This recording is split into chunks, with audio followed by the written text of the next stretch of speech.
Live from Legion Field, a blockbuster matchup in Week 5 of the Alliance of American Football. It's the 4-0 Orlando Apollos against the 3-1 Birmingham Iron. As we take a closer look at the standings in the Alliance, you can see there's a logjam in the Western Conference. But take a look at that East. One game separating the Apollos and the Iron, giving you an opportunity to understand how important this game is. Hi, everybody, and welcome to the booth, along with Marvin Lewis, the former Bengals head coach, and, of course, a former Super Bowl champion, Sean O'Hara. I'm Mark Malone. Coach, good to see you. Yeah. Mark, Right. good to see you, man. Guys, I'm ready for some football. Yeah. Hey, let's talk about this Apollos team. As a head coach, you know as well as anybody else, Marvin, you're looking for a quarterback. The old football coach, Steve Spurrier's got himself a quarterback, and they have taken this league by storm. They have. Coach Spurrier and Garrett Gilbert have been a great marriage right from day number one. Coach said Garrett Gilbert throws a very catchable football. Yeah. And Garrett has said how he loves to play in the fun and gun offense. They've done a great job leading the Alliance in every offensive category. And you see his number one receiver, number 12 there, Charles Johnson. 23 receptions for 410 yards. By the way, the only wide receiver in the Alliance to put up back-to-back 100-yard games. Meanwhile, 3 turnovers last week for Birmingham, uncharacteristic.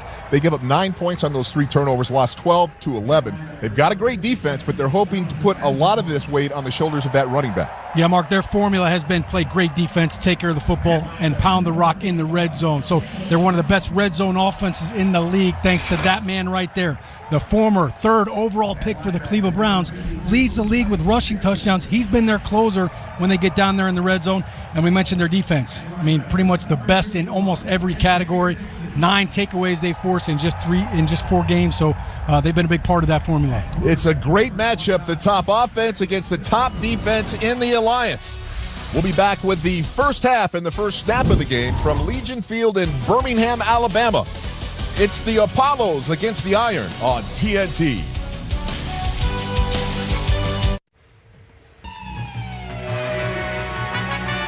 It is one of the most anticipated matchups of the season in the Alliance. Orlando and the Apollos, their number 1 offense against Birmingham's top-rated defense, looking to upset the Apollos today.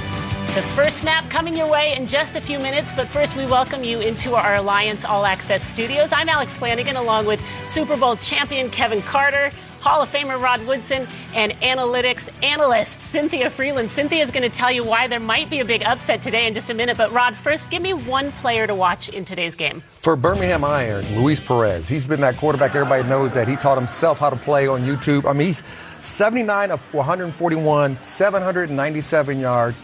He normally takes care of the football, but last week versus San Antonio, he had 2 interceptions. When he plays well, they play well. My only question is, can he throw the ball down the field on a precise measure? If he does that, they know they have a great opportunity.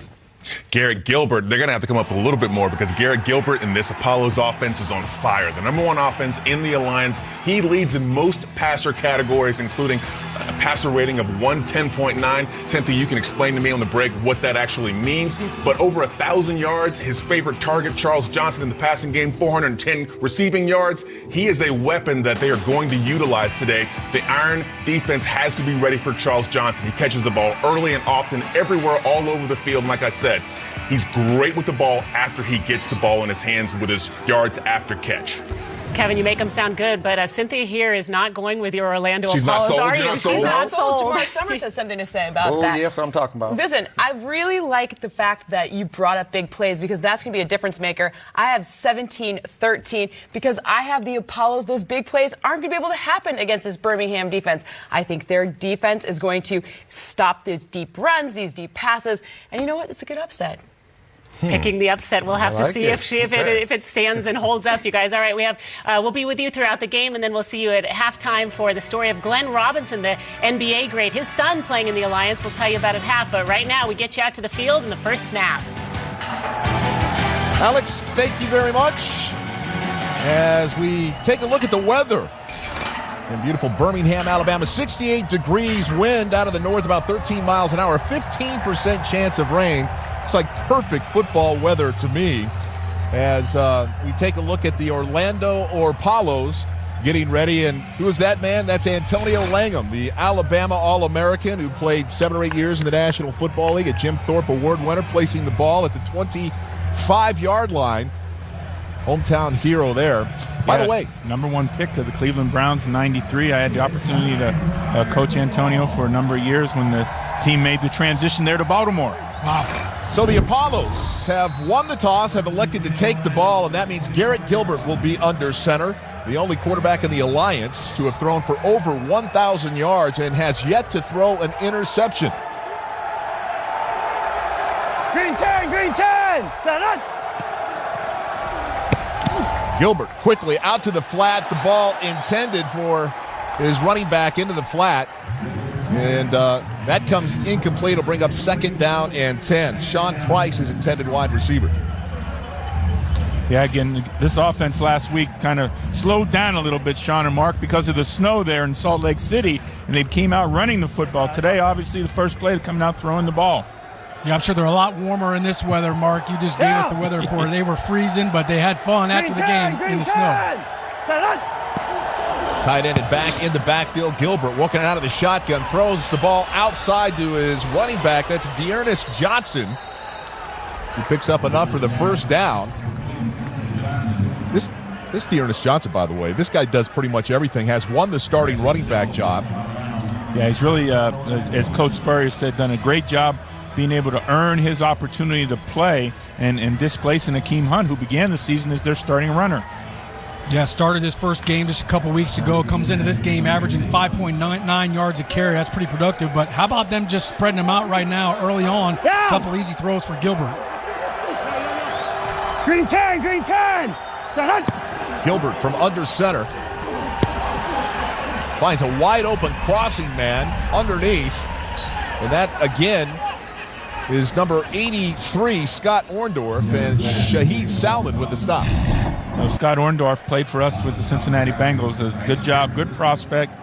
Came out of University of Pittsburgh and been one of those guys who's hung around a lot on NFL practice squads and really coming out here and proving he deserves another opportunity to get back to the National Football League. We have yet to see Charles Johnson targeted in this game. Green 10. By the Apollos as Gilbert back out of the shotgun. Quickly underneath for 4 or 5 yards. Throwing it to Jalen Marshall and Beniquez Brown there for the iron on the stop. Well, Mark, you mentioned the fact that they kind of got off to a slow start last week offensively. None of that here. 4 straight passes against the number 1 ranked pass defense. I tell you, to me, Coach, this has all the signs of we're playing a 3-4 style defense, which you know very well. It's what you ran as well. We're trying to spread them out and get outside of that base defense in the middle of the field. Yeah, Coach Spurrier does a great job of attacking the coverage. Green 10. Marshall in motion. Plenty of time for Gilbert, who finds his intended target right over the middle. Ike Spearman makes the stop as Ronell Hall pulls in the pass. Really a nice job there, standing in the pocket. Great throw by Garrett Gilbert. As you look at the replay of this, you see the concept of they work in the field and spreading the field horizontally, and you see the spots. They catch his own defense. He's able to throw the ball accurately down, and you see him go through his progression there, Sean. Down. Green 10. First and 10 for Gilbert.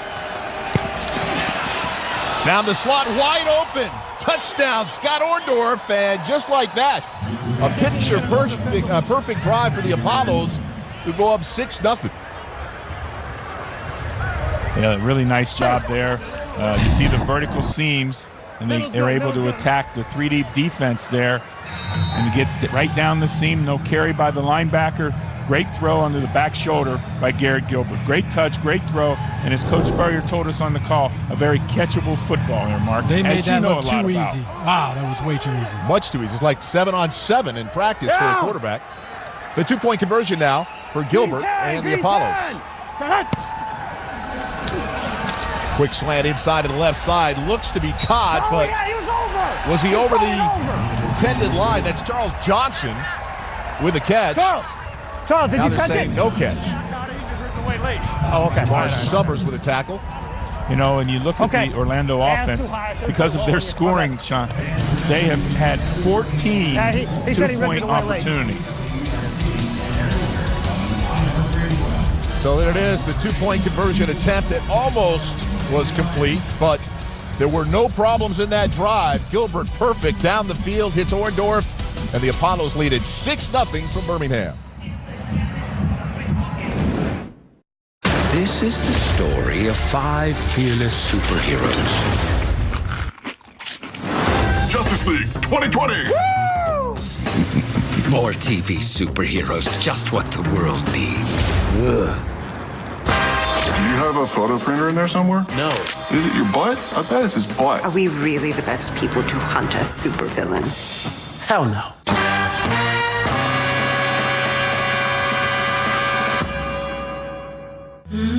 When you rent a car on Turo, you're renting from a real person. No shuttle rides, no waiting in line, and no wandering a car lot.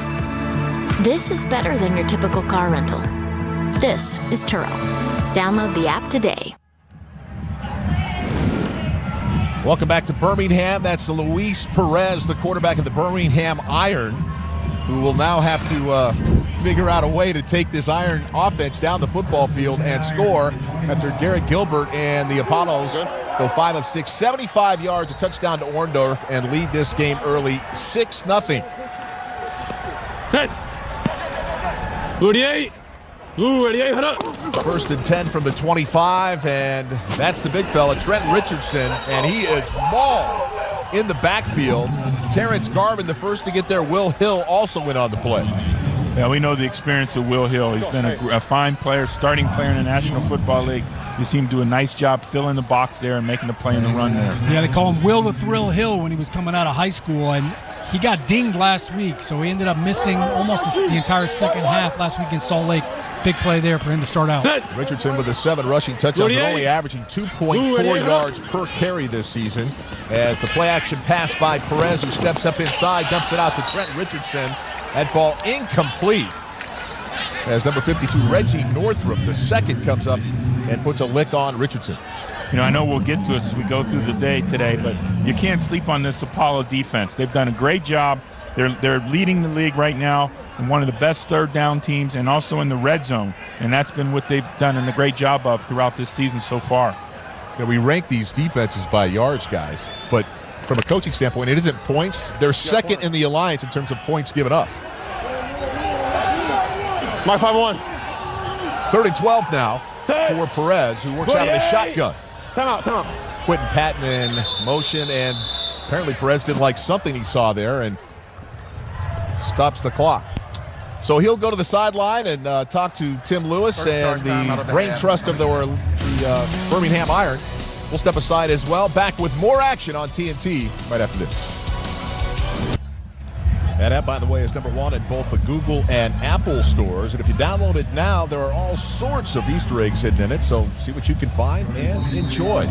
By Easter eggs, do you mean Cadbury eggs, too? Because it's right around the corner, I my love friend. me some Cadburys. I'm in. How did you lose all that weight eating Cadbury eggs, my friend? It's all protein. All right, Luis Perez, after a little conference on the sideline, faces 3rd and 12. Patton in motion across the formation. And the youngster gets him on the hard count. Nice job using the cadence there. Hopefully he gets it to a 3rd and more manageable situation here.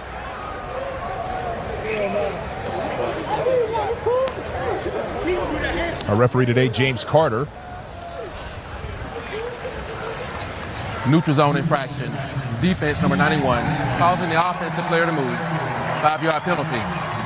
3rd down. So nice job by Perez, who, as Coach says, will make this a more manageable situation. They pick up the cheap 5.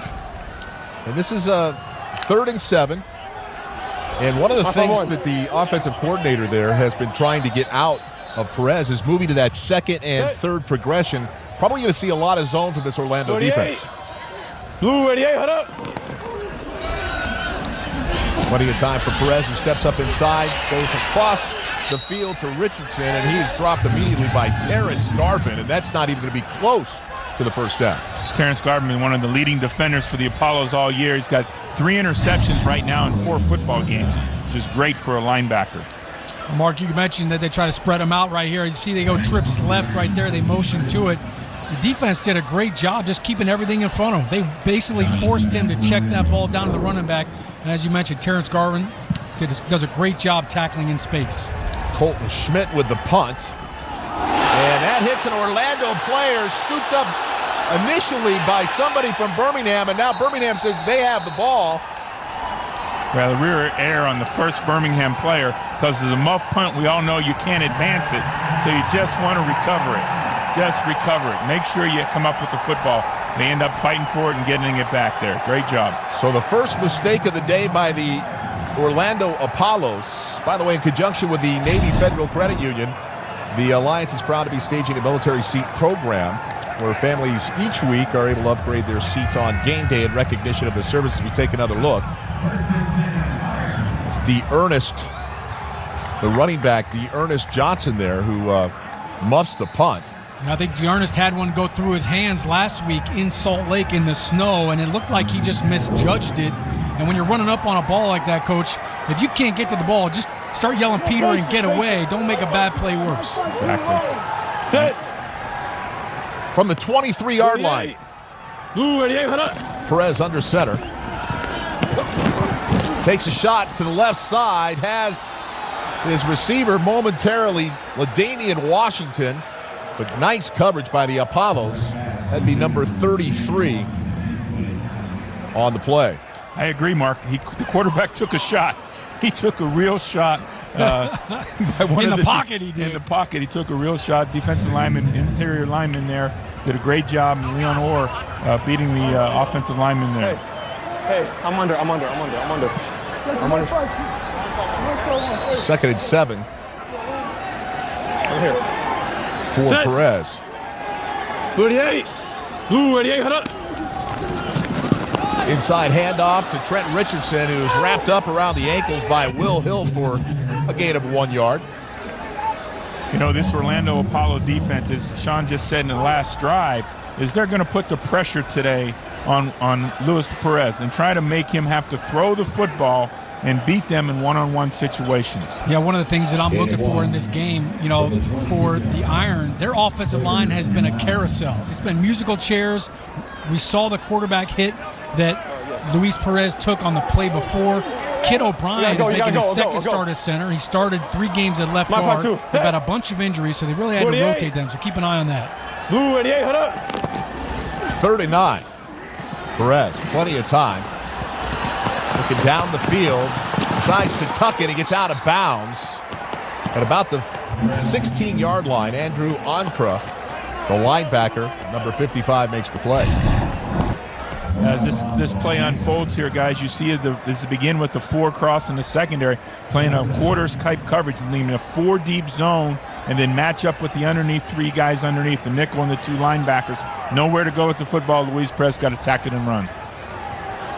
You know, Mark, you talked about his progression, and when we talked to Steve Logan, he said, look, you know, I'm really just trying to use the same concepts with Luis Perez. Just because he hasn't played a ton of quarterback, you know, he's got great accuracy, but it's all about the eyes, getting from the first progression to the second receiver. How quick can you do that? Nick Novak on for a 35-yard field goal attempt, and it's just a bit outside. Novak, by the way, who came into this game 7 of 8 on the season, misses his second field goal, and an opportunity for points for Birmingham early in this game comes up a little bit wide. Wow. Couldn't tell if he got the laces there. It looked like he spun it, but I couldn't tell if the laces were out on that hold. By the way, in conjunction with the Navy Federal Credit Union, the Alliance is proud to be staging a military seat upgrade program where families each week are able to upgrade their seats on game day in recognition of their service. Well, it's a real missed opportunity there for the Iron. You know, they got to make sure today they get points, because we know this Orlando offense is going to score points. So every opportunity Birmingham gets, they want to put points on the board. How much time we got? I got you.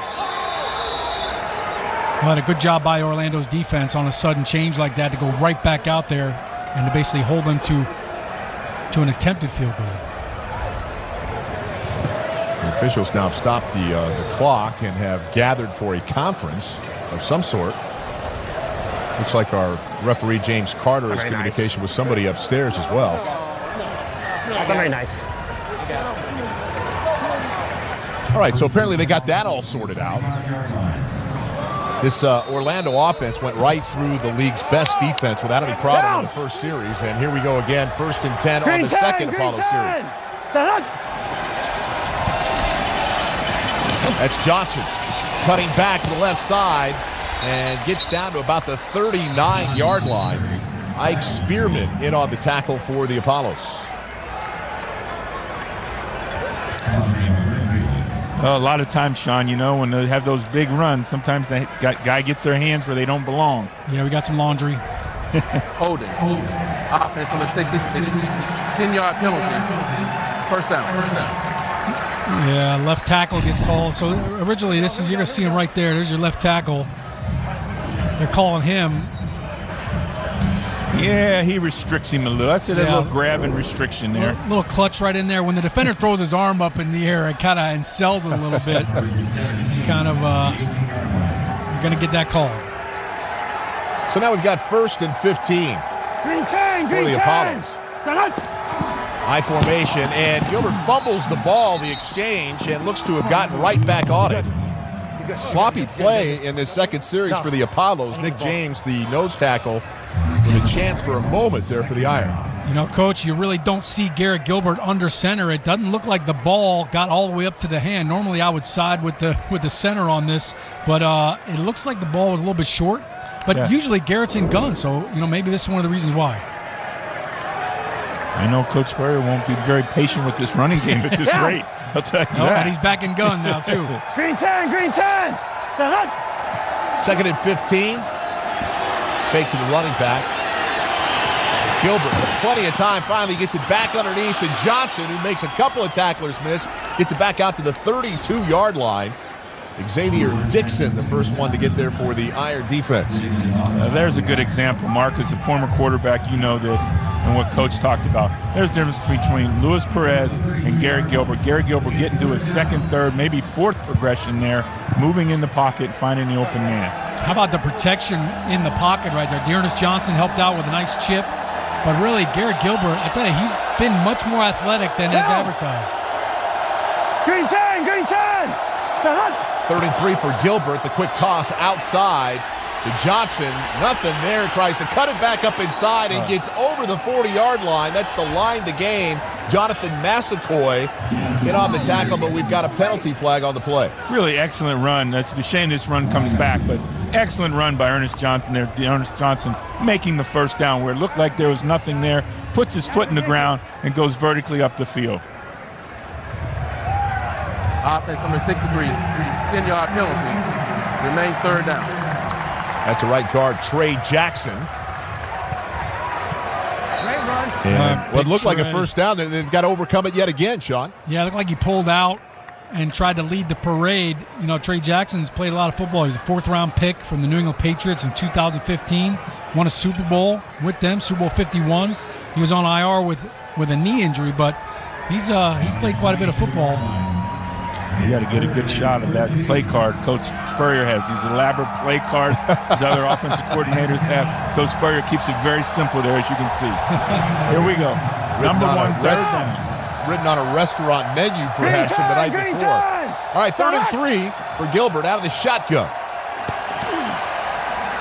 And looks to get the ball inside to the intended wide receiver, Jalen Marshall, who comes up with what looks to be a first down. Joel Powell with the tackle, 17 yards on the pickup. You know, you're going to get a good shot of this on the replay again, but Jalen Marshall is a guy that has enough physical tools and ability to play and be a productive player in the National Football League. He's just got to get another opportunity and settle himself down off the field to earn that opportunity. I tell you, that was a heck of a throw. You could see him sitting down in that zone just over the linebacker's fingertips. Good job by Garrett Gilbert threading that needle. Down. 6 minutes to play now in the first quarter. Gilbert, play action, rolls right, finds his tight end. That's number 89, Matt Weiser, who gets out of bounds with the help of Jack Tocho, a pickup of 3 yards on the play. Jack Tocho's done a nice job for the Birmingham Iron defense this entire season, doing a great job in there at safety. They've been very strong down the middle of this defense, which is why they're leading the Alliance in defense. 7th-round draft pick by the Minnesota Vikings back in 2017. Down. Gilbert now will face 2nd and 7. Green 10, green 10. So that. Play action for Gilbert under pressure. Manages to get it off to the crossing back. Dearness Johnson. And that'll bring up 3rd down. Down, by the way, that this Birmingham Iron defense has been really, really good at. As a matter of fact, if you're taking a look at it, they've been holding opponents at 27.6% conversion rate on 3rd and 4th down.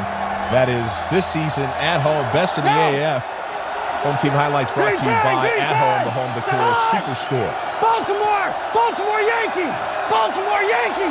Baltimore Yankee! Green 10, green 10! Play clock counting down for Gilbert.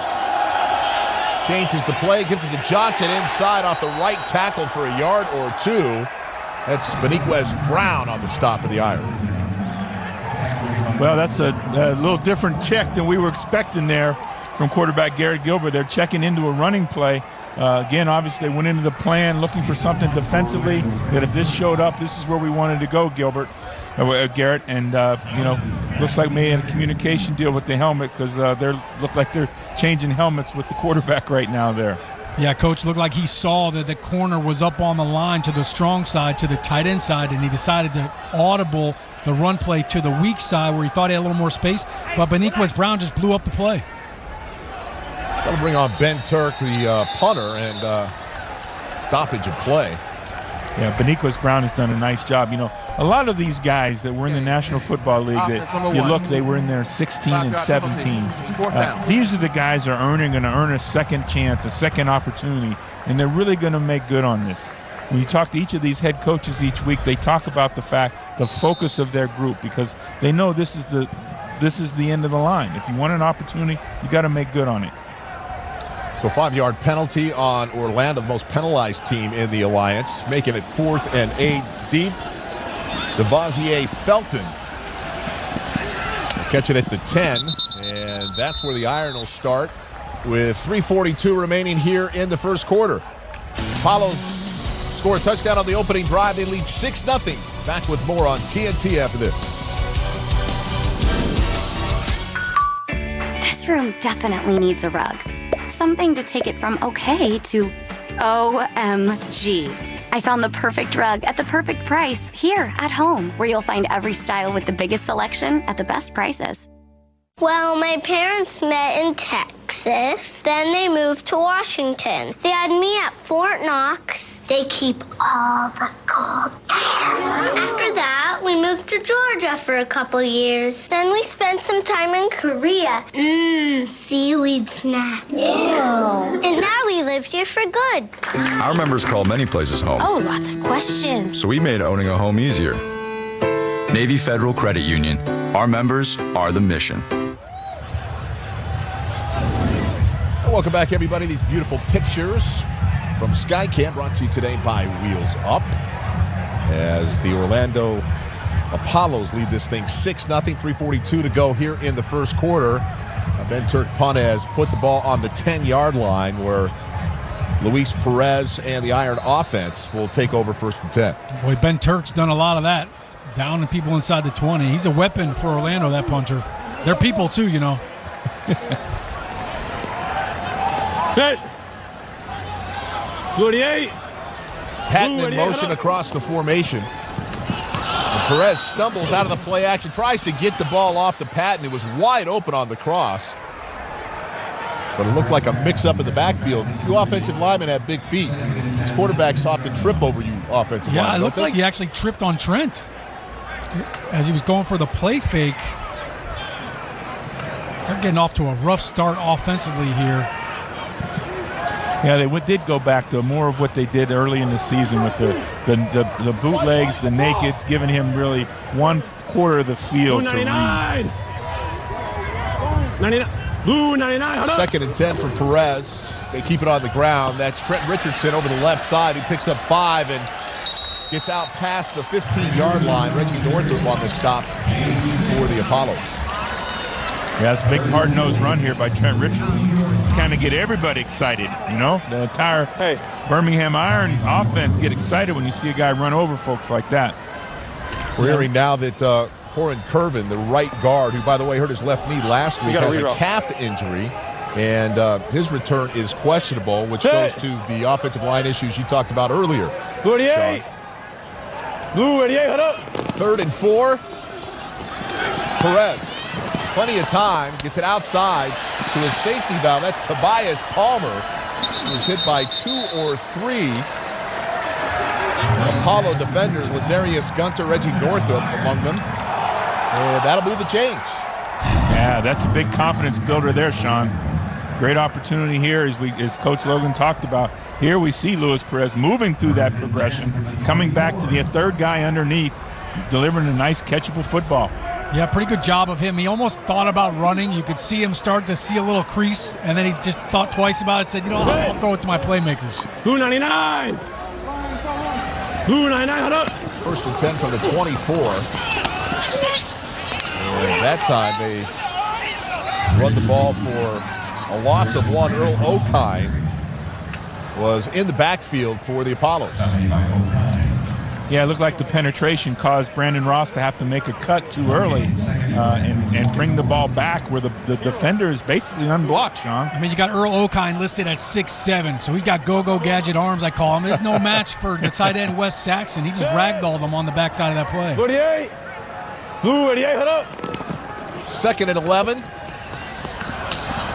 Darius Perkins catches the ball and is hit immediately. Terrence Garvin, who missed a week last week with a knee injury, comes up big on that play. You're going to see they're going to rotate the free safety down here, right, Coach? And that they're going to bring a blitz right here as well. And they're trying to set up a little screen play right there to the running back. And they were not fooled at all. Really nice open field tackle again by Garvin. Terrence Garvin made 78 tackles in the National Football League. So this is something, this guy's used to playing football. 48. 3rd and 16. Trent Richardson in the backfield next to Perez. Steps up into the pocket. Heaves it down the left side, and it's intercepted. Intercepted by number 29, Keith Reeser, down the right side, inside the 5. Touchdown, Orlando. No flag.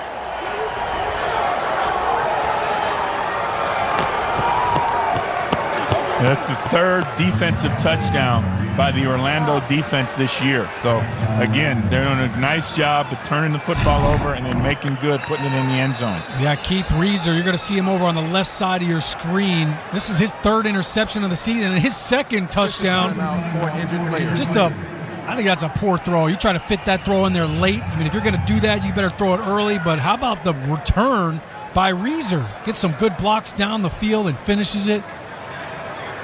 On the replay, you saw the drop 8 coverage. They dropped 8 defenders back in coverage. Quarterback's got to understand, you get a little bit more time, be patient, but if you have to throw it underneath, check it down, take your medicine, punt the football, let's go play again. 2nd defensive touchdown for Reeser. He returned an interception for a touchdown of 38 yards back in week 2 against San Antonio. And Orlando now, who he talked about, has just not looked back since opening this Alliance season. Is up 12-0. Birmingham, who depends on running the ball and playing defense, now is playing from behind. That's never a good thing. No, not a good recipe for them today. The Iron have to settle down and just put one productive play on top of another. 2-point conversion now for Garrett Gilbert. They're just bumping. Johnson lined up Green in the 10, backfield. green 10. 3 wide receivers right. The quick throw back inside to the tight end. Actually, that's Charles Johnson lined up tight. And the 2-point conversion is good. Yeah, Charles Johnson, a big body there, Mark. I didn't mean to cut you off there, but a big body, looks like a tight end. Big body. You see him do a little pivot route right here. There's what Coach Spurrier talked about, those catchable footballs. Put it right in the core of the man's body, give him a great opportunity to make a catch. Doesn't get any easier if you're Garrett Gilbert. You're basically just reading that linebacker. If he doesn't move to cover that tight end, you just put the ball right on him. If he does, he opens it up for somebody else. So a fast start for the Apollos, who have a 14-0 lead 44 seconds remaining here in the first quarter. And Perez, who, by the way, taught himself really to play quarterback watching YouTube, which is an amazing story, plays from behind. Brandon Ross is in for quarterback, and Keith Price now has taken over for Perez. Price goes to Patton to the left side near the 40-yard line. That's a pickup of 14. Josh Evans with a stop. Yeah, they got a little quarterback change there for us with the Birmingham Iron substituting quarterback in there, bringing in Keith Price. Price, 3 seasons in the CFL, played 4 years at the Washington for the Washington Huskies, and accumulated nearly 9,000 yards and 75 touchdowns. 1st and 10, play action. Price up inside, tucks the ball, tries to run, and is smothered for a yard or 2 loss on the play. And that's going to be the end of the quarter. So Perez on the sideline, a quarterback change for Birmingham. The Apollos lead this thing 14-0 after 1 quarter of play at Legion Field. More of the Alliance of American Football on TNT when we come back.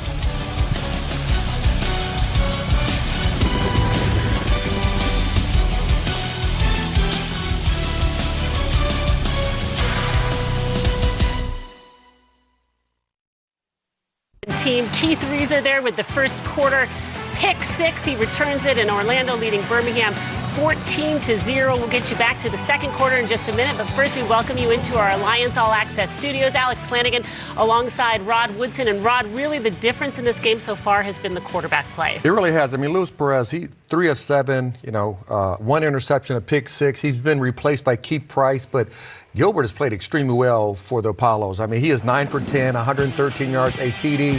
He has hit 6 different receivers in the first quarter alone. So what he's done for this football team, and this defense for the Apollos is a lot better than what people give him credit for. A lot of people talk about the Iron, but this Apollo defense has played very solid. Yeah, the Apollo defense looks really good, number 2 in the league. All right, we'll get you out to the second quarter with Mark, Sean, and Marvin. Take it away, you guys. We'll see you at halftime. All right, Alex and Rod, thank you very much as we recap the kind of strange happenings for this Birmingham Iron team. 3-1 record coming in. Luis Perez, who by the way went 3 of 7 for just 4 yards and throws an interception, is replaced at the end of the first quarter. And now it's Keith Price in at quarterback. College free agent in 2014 with Seattle, played his college football at Washington, where he completed about 64% of his passes for 75 touchdowns. They open it up with a big fella, Trent Richardson, over the right side. Jerome Copeland, the third, with the stop 3 yards on the game. Yeah, really a big coaching move there, by Tim and his staff. You really got to hope we get production offense, or where do you go from there? That's the thing as the head coach. When you make that kind of change, you got to really feel good about playing your hand. Yeah, as we see Josh Banks is down. Looks like he's up now, and he's going to walk off. But it does seem like a little bit of an early hook for Luis Perez, given that how well he has played at times. When I look at this move right here, I can't help but think this is all about production right now in points. You find yourself down 14 points now, and you've got a quarterback that has yet to throw a touchdown. You've got to find a way to create a spark, and I think they're hoping that the price is right. Oh, I like that song. Well, okay, it took you a while. Wow. Yeah, well, a little slow there. 3rd and 9. Come on down. Big down here, big down. For Price, who works out of the shotgun. 3 receivers right.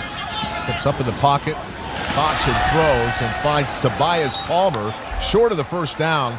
Northrup and Riggs on the play, 7 yards on the pickup, and now a decision for Tim Lewis.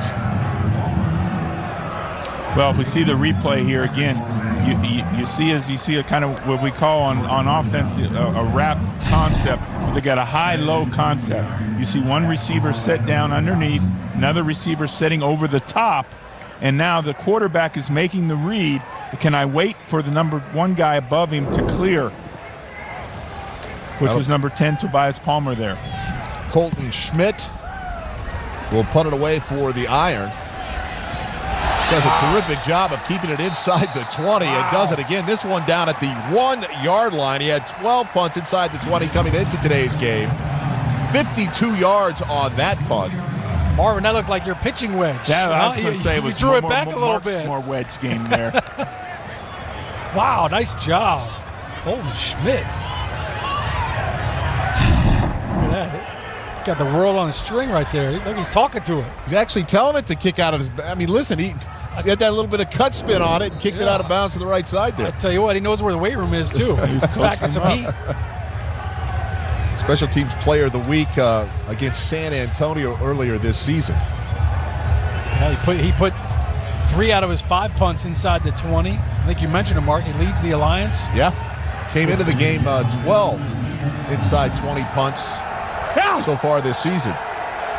Devion Smith now in the backfield for Gilbert, who hands it off and right up the middle before he's finally crushed by number 25, Jack Tocho, but that's enough for a first down. 17 yards on the pickup. One of the things Coach Spurrier hoped that they were able to do is be able to run the football more effectively in the first half of these football games. They've closed them out by running, but he wanted to be able to run it more effectively early. A nice, powerful run by Devion Smith right through the middle of that iron defense. How about Jamar Summers trying to come up there and dislodge the ball? I tell you, he showed great contact balance on that run. Green 10, green 10. Set up. They keep it on the ground, put it inside again to Smith. Boy, that's easy. Who picks up about 7 yards on the play. Nick James in on the tackle for the iron. So, you know, we talk about this Orlando offense being explosive, and really you kind of think about the passing game. They lead the Alliance in runs over 10 yards, so they're just as explosive on the ground as we saw from Devion Smith. The Ernest Johnson certainly plays a part in that as well. Yeah, 23 runs of 10 yards or more, and now they've added to that at least 2 already in this ballgame. Averaging 127 yards per game, which ranks 4th in the Alliance, as this time Gilbert pulls the ball out of the stomach, rolls right, and finds Charles Johnson on the right sideline. A pickup of 10 yards as Bradley Sylvie is in on the stop and pushes him out of bounds. One of the things that makes it more effective, your passing game, is when you can run the football effectively, you're going to open up lanes in the pass. Yeah, when we talked to Tim Lewis about what's so hard about that RPO offense, he said it really just freezes your linebackers. Now they can't attack downhill. They're kind of hesitating. Green 10. Set up. Gilbert keeps it on the ground. Smith. I mean, that's real close to a face mask every single time. 6 yards on the play. Pick up 2nd and 4. Massaquoi, the first one in there for the Iron defense. Sean, this offensive line for the Apollos is really doing a nice job. You know, we know they've done a great job thus far this year pass protecting, but we see here today where they're in there grinding in the run game. Yeah, they're doing a good job. You know, it didn't really look like there was even much on that run, but Devion Smith just did a really good job getting those dirty yards. Green 10, green 10. Set up. 2nd and 4 for Gilbert. The play action takes it back down the middle and throws it over the middle of the football field, intended for Jalen Marshall. Jack Tocho on coverage, and that'll bring up a 3rd and 4. Coach, looked like the ball's a little bit behind Jalen Marshall on this throw. You could see that he was kind of waiting for him to clear into that throwing window. And I'll tell you what, though, if he had let him, that would have been a big-time collision. He might have lost that receiver for the game. Yeah, I think he put it where he felt like Jalen could make a play or nobody. Yeah, try to protect himself a little bit. Try to protect him. It's done. 34% this season in 3rd down conversions for the Apollos. Green 10, green 10. Set up. Gilbert with plenty of time goes across the formation to his tight end, Mac Weiser. Weiser nearly enough for a first down. Picks up about 2 yards on the game. Powell is the first Iron defender on the play. You know, one of the things the Apollos were, you know, a little bit leery of, and talked to Garrett Gilbert about the 5-man pressure that they would see from this Birmingham defense, and do a nice job here in protection, allowing him to throw the ball underneath to the crossing route, just not enough for the first down there. A nice tackle by Joe Powell. Birmingham's defense came into this game leading the league in 3rd down. They get off the field on a big stop. Turk again. Keeps this one inside what looks to be the 20-yard line, down at right at the 20. So Orlando leads at 14-0. Birmingham will have the ball when we come back. You're watching The Alliance on TNT. There are places in this world that bring things back. On April 5th, that cat was dead. Cheers.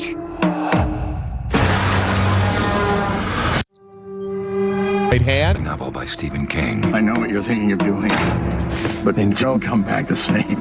Daddy. The author of It and The Shining. Sometimes dead is better. Pet Cemetery, directed by Kevin Kolsch and Dennis Widmeyer.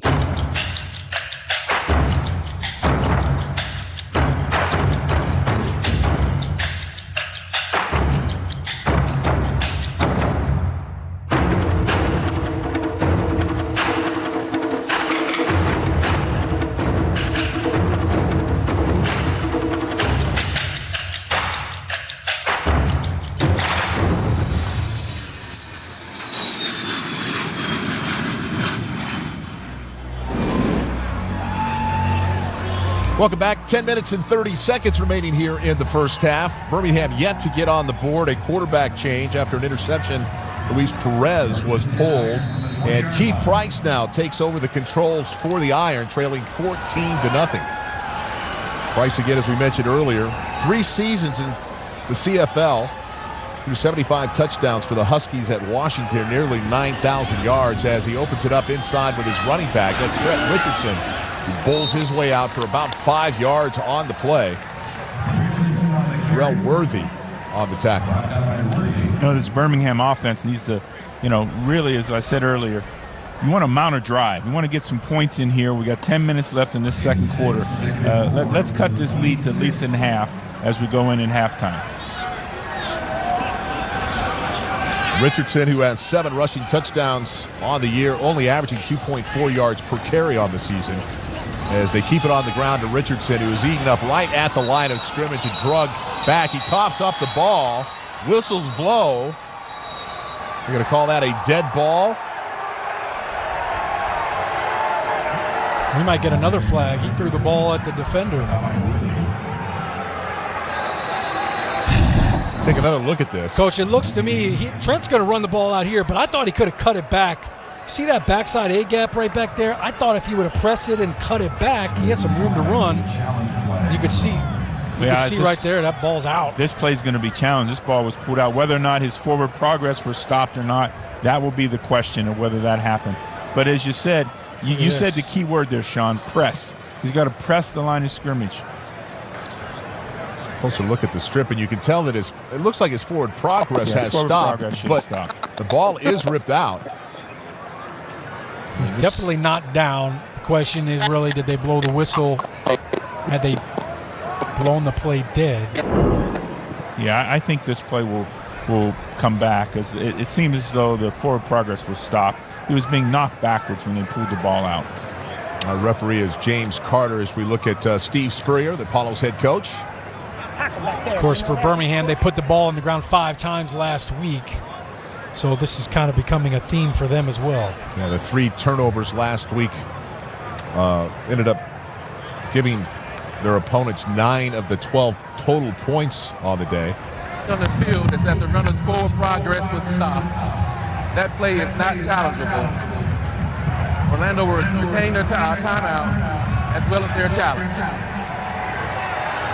All right, so Steve Spurrier, in a sense, I guess, wins that round. Doesn't lose the challenge or the timeout.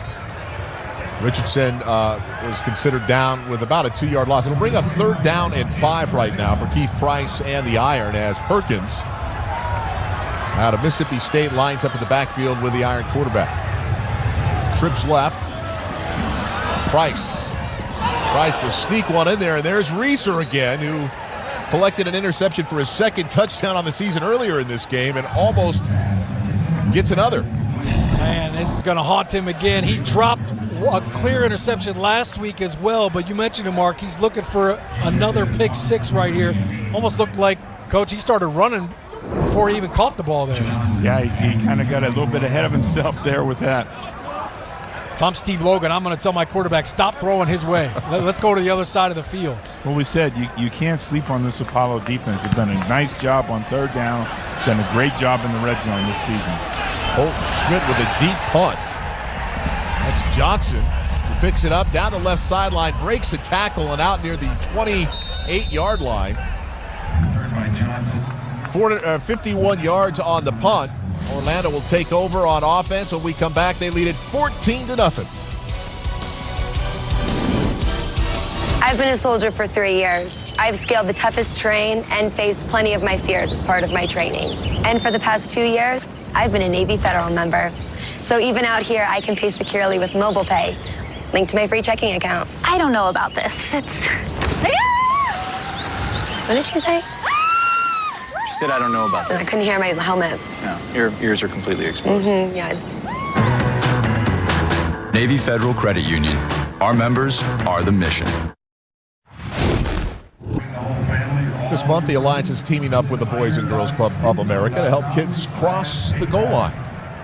Terrific program as we're back at Legion Field in Birmingham, Alabama. The Iron down 14-0. 8:53 remaining here in the first half as Garrett Gilbert and the Apollos have pretty much had their way offensively. Of course, Keith Reeser had an interception return for a touchdown, which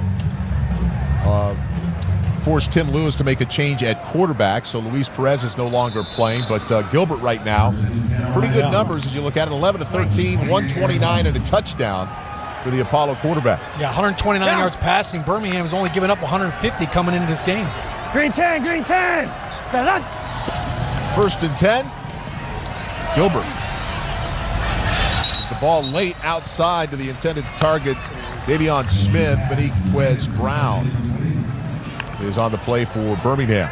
There was a nice shot there earlier of Casey Sales, who's done a nice job thus far for the Birmingham Iron defense all year. Really reminds you of those three forward players that played so well for the Pittsburgh Steelers over time. Yeah, I played against them when I was with the Cleveland Browns. Aaron Smith was a handful. I think about Brett Kiesel, those kind of guys. Kiesel. Just Yes, really sir. good two-gappers. Of course, they had Casey Hayward playing the nose guard. That helped out a lot. Helped a little bit. Green 10, green 10. Second and 10. Gilbert, plenty of time, throws it outside, intended for Rennell Hill. Jamar Summers, and I know I missed it a little bit outside, 10, Mark, but that's where you want to miss it, though, right? That's right. You got to like how the ball comes off his hand, though. Yeah, he gave his receiver a chance. Just going back to this Iron defense, watching them on film and just kind of seeing their scheme. I mean, they've got the Pittsburgh Steelers written all over them. They call themselves the Iron Curtain, not to be confused with the Steel Curtain, as you know all too well, Marvin. But the scheme and hearing Tim Lewis talk about how they had to implement the game plan and teach everybody how they were going to install this defense was pretty fun. Third and 10 for Gilbert and the Apollos. He throws back to his wide receiver. Again, this time it's Ishmael Hyman. Bradley Sylvia on the play. That's pick up a 12, and that's going to move the chains. It's a good look here. You see Sean and Mark. The Iron defense is going to be in a man-to-man coverage situation, and a nice job by Hyman of coming back and beating one-on-one coverage and getting back to the football. Yeah, you mentioned coming back to the ball, and even though he came back to the ball was a little bit off target, still made a nice play, just kind of contorting his body to protect it. Green 10, green 10. First and 10, they keep it on the ground this time. Inside to Davion Smith. He picks up 4 on the play. And that'll bring up 2nd and 6. There's that guy Casey Sales in there on the tackle. But again, this big, strong Orlando offensive line, that's what Tim Lewis talked about. It's one of the things is their offensive front was so strong, and they're doing a nice job in here today running the football. 4 yards, 5-yard gains on these first down plays keep you ahead of the chains. I always felt it was so hard to run against that 3-4 defense in between the tackles, but here you can see they're in their nickel defense right now, so it's an even front. It's 4 down linemen. They keep it on the ground. Smith breaks a tackle out over the 50-yard line. Pickup of 9 on the play. Spearman, the first Iron defender, in on the tackle along with Bradley Sylvie. How about the center, Jordan McCray, right here, getting up to the second level. Watch him right there. Get up to that second level. It certainly clears it up for the running back when you can get a clean release like that. But I mentioned they're spreading them out right now. They're basically going 3 wide receiver personnel, which brings the Irons' base defense of 3-4 defense off the field, and now they're smaller packages out there. Green 10. Gilbert fakes the jet sweep, hands it off inside to Smith, who picks up 1 on the play. Jeremy Falk, the defensive tackle, in on the stop. One of the things that Steve Spurrier told us this week was that Tim Lewis defense runs at least 5 coverages. Most of the defenses, he says he sees 2 or 3. He says the concept and the scheme they run in Birmingham is better than anything he's seen in the Alliance so far. And I know Tim was concerned about Charles Johnson, make sure they had different ways to take him out of the game. Green 10. 2nd and 9. Johnson down here at the bottom of your screen to Gilbert's right. Gilbert buying time and finally throws it away out of the pocket. It's over the line of scrimmage. That should not be grounding. It'll bring up 3rd and 9. Well, Coach, when you look at that play, all right, it was really a 3-man route, but they're flooding the right side. So if you're a quarterback, if you roll to the left, you've got no help. You got nobody over there. You got to either run and throw it out of bounds like he did. Yeah, if you're going to scramble, go to the right where your receivers are. He literally had nobody on the left side of the field there. Yeah, you saw the vertical flood concept, as you said, 3 guys vertically down the field, breaking the ball and then giving him a chance to make a read. Go. Ryan Green now in the backfield for Orlando, who has been active all season until today. Gilbert under pressure, hit while he throws. That'll be incomplete. Ryan White, number 22, who comes inside and makes the hit on Gilbert. There's the flag. No explanation for that one. There ain't no explanation for that. I think Garrett's saying that you're on my Christmas card list for next year. He's going to make sure he gets one. That was an hour and a half late. Out of there. He's donning another hat. He's got both his helmet and official's hat. You'd like to throw somebody out of the game, wouldn't you? Foul. Roughing the passer. Defense number 51. 15-yard penalty. Automatic first down. What I saw from that, though, is the Orlando offense came out in 4 wide receiver set, though. They took the tight end off the field. They got 4 wide receivers again. And again, you see the extra player coming off the pressure, running right through the outside. And you can see Dixon, who the penalty was called on, gets there first, but it's the extracurricular after the ball's released by Gilbert that gets in the flag. Yeah, it wasn't the initial hit. It was the fact that he took him down to the ground well after the fact. But, Coach, you mentioned the pressure right there behind Ryan White. The running back's got to do a better job picking him up. 1st and 10 from the 31-yard line. A counter play off the pitch inside. Ryan Green picks up about 5 yards. Well, I'll say this, nothing gets your offensive line more fired up than your quarterback taking an unnecessary shot and then giving somebody a tongue lashing. Yeah, his quarterback was taking up for himself there, though. 2nd and 5 now for this Orlando team, up 14-0 with about a little over 5 minutes to play here in the first half. Down. Green 10. Pitch, counter, and back to Gilbert, who looks over the middle and finds Johnson on the dig route to about the 10-yard line. A little trickery from the head football coach. Jack Tuckshow makes the play after a 16-yard game. All ball coach was setting that one up, Sean. Yeah, this is a little toss, flea flicker. Look at this. Fakes the play they just ran before, hands it back to him. Don't tell me that Steve Spurrier doesn't want to put a 30-burger up on Tim Lewis right now. 30-burger. Huh? Yeah. Is that a Jersey thing? Sure. Yeah, I'll take it. Yeah. With a fried egg on top all day. Green 10. 1st and goal from the 10. Gilbert. The double move up top of the wide receiver, underthrown to Johnson, who had looked to beat the corner. And Jamar Summers in coverage. Charles Johnson beat him so bad he fell down and was still wide open. I think he beat him twice. Oh, he had him for a touchdown. If he puts that ball on the back pylon, I mean, if this ball goes there to the back pylon, it's a touchdown. It's one of the best things Charles Johnson does. He has great body control. We saw him in the first week of the season against the Atlanta Legends make double move for a touchdown in the right-hand corner of the end zone. Spurrier saying this week that he's a special receiver with terrific football instincts. Play clock under 3. Second and goal. Gilbert with plenty of time looking to the far pylon, and Jamar Summers and Charles Johnson get in a hand-fighting match, and the ball falls incomplete to bring up third and goal. We know the NFL teams are paying close attention to these guys, but one of the things will be is the age of some of these players. Charles Johnson a little bit longer, as they say, longer in the tooth. May hurt him a little bit to go again for another opportunity. Well, great job by Jamar Summers on that play. He read the route. He was in press man coverage up on Charles Johnson. I was looking forward to this matchup, really two of the best at their position in the Alliance, and he sniffed that route out, Mark. He was all over it. Green 10, green 10. Gilbert, third and goal from the 10-yard line.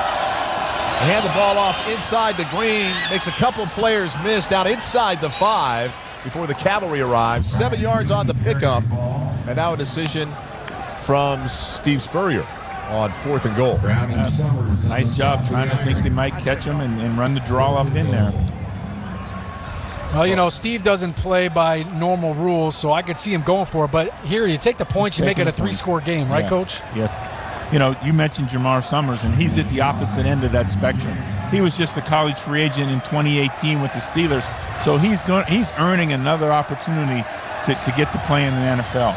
So this is Elliott Fry from 21 yards, a perfect 8 for 8 on the season, and that one's down the middle. Put up another 3 for Orlando. We'll lead it 17-0. Let's take a listen into the old head football coach, Steve Spurrier. All right, we're here to play all day. Every play the best we can. Let's do it. Every play the best we can. That's how you throw the ball around, and just get out of the way. Just get out of the way when you can't make a hard catch. Just get out of the way. I mean, you can't keep calling these penalties that nobody sees. Okay. Go Rennell, go Rennell. There he is. Okay. Oh, that's great. 73 years old, back surgery most recently. He's having a ball out there over the HBC head ball coach. I love he told Ernest Johnson, just get out of the way. Get out of the way. Stop trying to catch the punt. So Birmingham still looking to get on the board. We've got about 3:29 remaining here in the first half. Quarterback Keith Price pitches the ball to Brandon Ross over the left side to pick up about 3 on the play.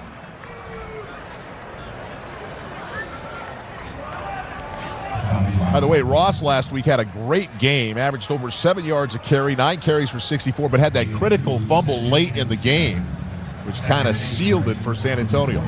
Yeah, it really went against how the success of the Iron of taking care of the football and playing great defense in their loss last week. 2nd and 8 for Price out of the shotgun. The crossing route wide open. LaDamian Washington out over the line to gain. Picks up 10 yards on the play, and that'll move the chains. Well, you can see nice job right here on the little crossing route by LaDamian Washington. He's a big target, 6'4". You know, when we talked to Luis Perez, he said, I really like his catch radius. But for the Missouri Tiger, he's showing some wheels right there.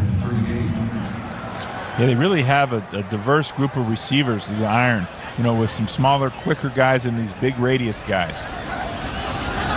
1st and 10 for Price. Finds the seam route wide open. That's Wes Saxton, the tight end who led the team a week ago with 3 catches for 54 yards. 22 on the game. Reeser with a tackle. Takes us to the 2-minute warning. My man was continuing to try to get out of bounds. Just go vertically. You see him run right up the seam right there, and it looked like he passed him. Will Hill just passed him to nobody. Just let him run right down the middle of the field. And finally, Price now, the second quarterback of the day for for Birmingham, has the Iron on the move. Looking to score for the first time in this half. Orlando leads at 17-0.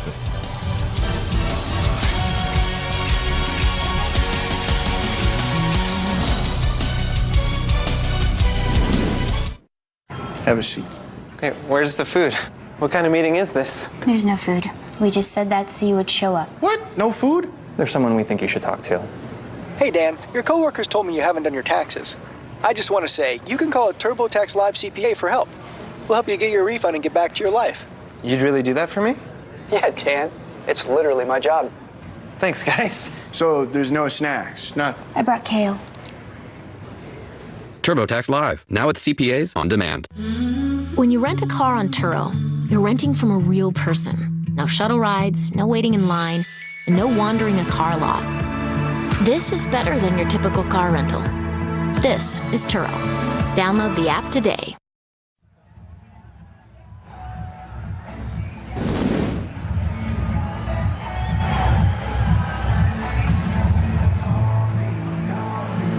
Welcome back, everybody. Stay tuned for the Alliance All Access halftime report with Alex Flanagan, Ron Woodson, Kevin Carter, and Cynthia Freeland. We'll have the Glenn Robinson feature, and of course, they'll preview the afternoon game between Salt Lake and San Diego. 2 minutes to play here in the first half. Birmingham yet to get on the board, but they've got a little something going. Keith Price, who has relieved Luis Perez at the quarterback position, has them on the move. 2 timeouts remaining for Birmingham, who will face 1st and 10 from the 39-yard line.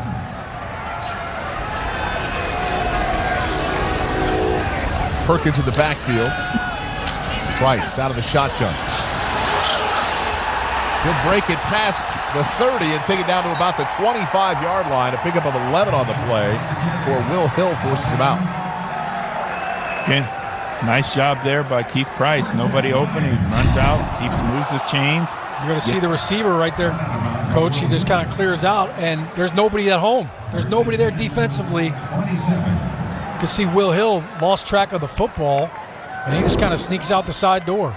Good heads-up play. Orlando was in man-to-man defense, so they're chasing receivers. Everybody's got their back turned.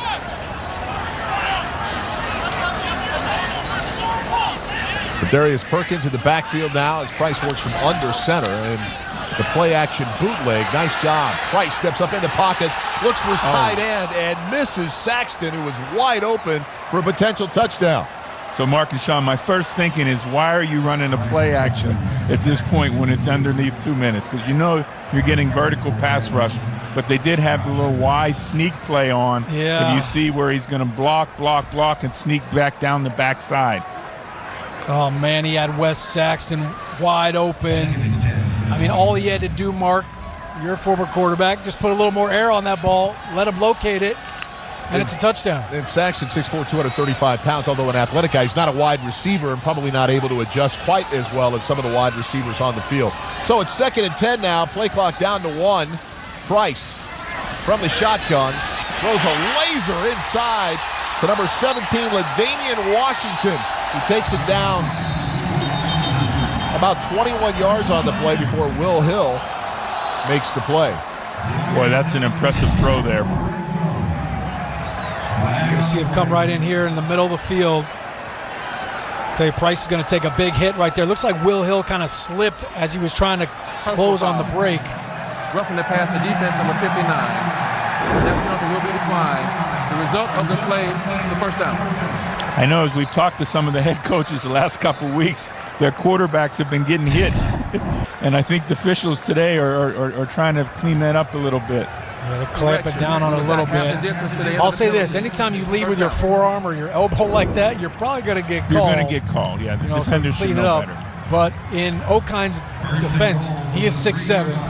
So when he comes after the quarterback. So Trent Richardson has checked into the ball game. Lines up in the deep I formation. Hand it off, and just like that, he walks into the end zone. His 8th rushing touchdown of the season, and Birmingham's on the board. Birmingham shows why they're leading the Alliance in red zone offense.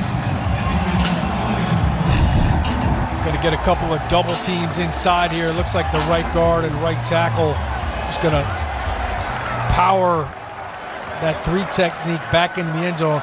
You know, one saying you had as an offensive lineman, if you put your guys' feet in the end zone, you're going to score. They did a good job right there on that double team, and like clockwork, Trent in the end zone. The Iron. I was going to say, the Irons still have yet to have a passing touchdown, though. Price, by the way, 5 of 7 for 76 yards after relieving Perez. The 2-point conversion out of the shotgun, throws it to the right side, takes a hit. Is the ball caught? Yes, it is. That's Patton who goes down and gets it, covered by Marquez White. So now they find themselves not only with a touchdown, the 2-point conversion, and trail by 9 points with 1:32 remaining here in the half. My goodness, look at this hit right here by Garvin. I mean, Trent Richardson's got to block him. That's his man. Trent Richardson tried to release. And look at this catch right here. Wow. Nice job. Great throw by Keith Price, putting the ball right on the receiver's numbers there for a chance to go down and get it. Oh, he's taught as a quarterback, when that defensive back's helmet is turned away from you, that guy's open. He might look like he's plastered, but that guy's open. Go ahead and throw it. He does it, and a great job by Patton to get them within 9. That doesn't count as a touchdown pass, though, right, Marv? So they still don't have one yet? We're still without. But they got momentum. They have momentum. Green turn, green turn. So Orlando takes over to 25. Gilbert out of the shotgun. Throwback screen to number 22, Dearness Johnson. Breaks a couple of tackles out past the 40 and down to about the 44-yard line. A pickup of 19 on the play. You know, they showed a good shot of Coach Rick Minner, the defense coordinator for the Iron there. This is such a critical drive here to stop Orlando here and go into halftime with the momentum. They got to make a big stop here. You know, anytime you're running this kind of offense, you're thinking draw or screen. I like the fact that they rolled out to the right and threw the screen back to the left. Gilbert out of the play action on 1st and 10. Buys time and throws the ball incomplete. That one intended for Rennell Hall. Mark, these quarterbacks are earning their paycheck today. They're taking some hits. Gilbert got hit a ton last week. I mean, he got leveled at least a half a dozen or more times. We saw already the roughing the passer penalty earlier called on Birmingham as Gilbert was thrown to the ground. That time he takes a shot. Yeah, one on both sides so Mark, far. you know, as a quarterback, you break contain like that, you get out of the pocket, you better make a quick decision. Either throw the ball away or you're going to end up taking a big lick. Down. Brings up 2nd and 10. Gilbert out to the outside. Boy, that's a nice play there by Devontae Dye, getting the ball out of bounds, stopping the clock, saving a timeout here. Yeah, really heads-up play. For Orlando, you've got 3 timeouts. So really, I mean, they have every play at their disposal right now on Coach Spurrier's big menu call sheet. That's right. On that big call sheet, Coach got it all. He's just saying, take care of the ball right now, okay? No, Coach wants points. Yeah, but don't give it to him. Green time, green time. 3rd and 2. Gilbert hands the football off inside to Johnson, who breaks a tackle out to the right side, to the 30, the 25, inside the 20. He gets out at about the 18-yard line. It's Aaron Adeoye who comes up with the tackle. A gain of 36 on the play. Looks like Ryan White, number 22, is going to come in on the tackle. And I think these defenders collide. They hit him at the same time. An injured player doing the play. Yeah, for under 2 minutes, they will be charged their first time out of the half. Man. Well, really, again, number 22, Ryan White, the nickel player, you got to come in and make that tackle. And that's the key part of his job, not only coverage, but he also being a tackler when you play in that nickel position like that. And that's a big play to get outside and out down the boundary. Sounds easy and sounds simple, but just come in and wrap up. Wrap up. That's Use all your you arms. got to do. Tackle with your arms. Deliver that knockout blow. There's Coach Minner there, who's done a great job with this defense all season, but this is critical here. We want to try to keep, if we could, keep points off the board here. Now they obviously are in the makeable field goal range already. Elliott Fry, who was perfect on the season, the field goal kicker, 9 for 9, has a long 47 yards on the season. That's well within his field goal range. Now for equipment malfunction. That's a new one there. We haven't heard that one yet. But again, with 39 seconds, 3 timeouts, Orlando has everything. They can run it and throw it here. You know, they really have an opportunity to use the entire play sheet here. Really puts a lot of pressure on the Iron defense. Well, we talked about this in the open. number one offense, number one defense. I'm just really impressed with Orlando's offense, how they've been able to kind of march up and down the field at will. I mean, they almost have 300 yards of offense in the first half alone. And when you see what Birmingham has done to so many offenses, got them out of rhythm, got them off the field on third down, they just haven't had an answer today for Steve Spurrier and Garrett Gilbert. Yeah, they've only been giving up prior games 250 yards a game, and Orlando's already surpassed that in the first half. 287 total yards on the day so far by Orlando. In fact, they've rushed the ball 105 yards already in the first half, as Birmingham has managed to accumulate just 113 yards of total offense in the first half. Well, they had the missed opportunity on the muff punt, and they don't get points there. And again, their third down, the interception. All right, while they tend to the wardrobe malfunction, the equipment, we'll step away. We're back right after this.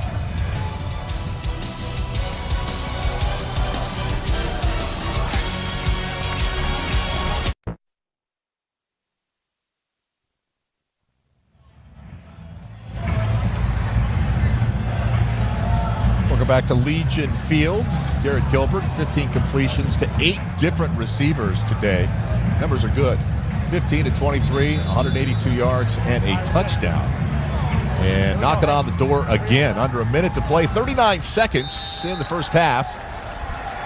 Got the wardrobe malfunction squared away, and Steve Spurrier's had a couple of extra minutes to think about this play on 1st and 10. Look out. Down. Get through. Green 10, green 10. Set up. Gilbert dumps it down underneath to Johnson, who again breaking tackles, takes it past the line to gain, a pickup of about 11 yards before defensive lineman Jeremy Falk brings him down. Dearness Johnson has been the difference thus far in this game, is his ability to break tackles and make yards after contact. Another big play here. Man, they cannot tackle Dearness Johnson. First guy there. Orlando. You know, Coach, when you're telling defensive players, hey, look, if you're the first guy there, stand him up, let somebody else come in and help you out. And he's just breaking through these arm tackles. Looks like we've got another player down. And for the Iron, it looks like Joe Powell, like he took a little friendly fire shot from one of his defensive linemen that was peeling back to help out on the tackle. Yeah, the war of attrition is affecting this Iron football team now on both sides. You mentioned Dearness Johnson. Interesting, 13 carries for 79 yards and a touchdown in his first start against Memphis. He was the Bulls' all-time, all-purpose yards player for South Florida and continued to call David Reeves, his former offensive coordinator, now the running backs coach, found a way on this roster and has earned the starting job. First and goal now.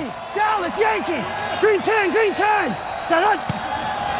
For Garrett Gilbert, the draw play inside, caught in the backfield that time by number 53, Devin Taylor, the 6'8" linebacker out of Beaufort, South Carolina. Starts timeout, Orlando, 30 seconds. We heard him audible to this play earlier on in the game. I think it worked better the last time, but just a really nice tackle in space right there. You can see 53 shedding the block. Devin Taylor's great length and extension, you know, one of those big guys that you can't coach that length, Sean. Oh, 6'8". Yeah, 4th round pick by the Detroit Lions in 2013. That length has gotten him in trouble before, though. I mean, if you go back to that game in 2015 when it looked like they had beaten the Packers when he was with the Lions, the face mask, Aaron Rodgers, that set up the Hail Mary. They ultimately won. Oh, boy. Aaron Rodgers beat a lot of people like that. Yes, he has. Second and goal. Under 20 seconds, Gilbert flushed out of the pocket, throws it to the left side. Well, Hill with the ball. Hall with the ball, excuse me. Jamar Summers there on the tackle. Inside 20 seconds down. The clock stops at 13. 7 yards on the pickup. Final time of the half. Orlando. That was a dangerous throw right there, Coach. A little bit late. A little late outside. That's not what you want to have. Yeah, and high. So now, all right, they've got no timeouts left. You got 3rd and goals, 13 seconds. Coach, I think you take a shot at a little fade route in the back of the end zone. Make sure you get the ball out of bounds if you're going to miss, so they stop the clock so you can still get a field goal, right? What do you like here, slant or fade? I think we're going to get a little double move to Charles Johnson. Oh, you like the double move? Yeah. I like the double move to Charles Johnson. I don't blame him going to Charles Johnson. Us or nobody.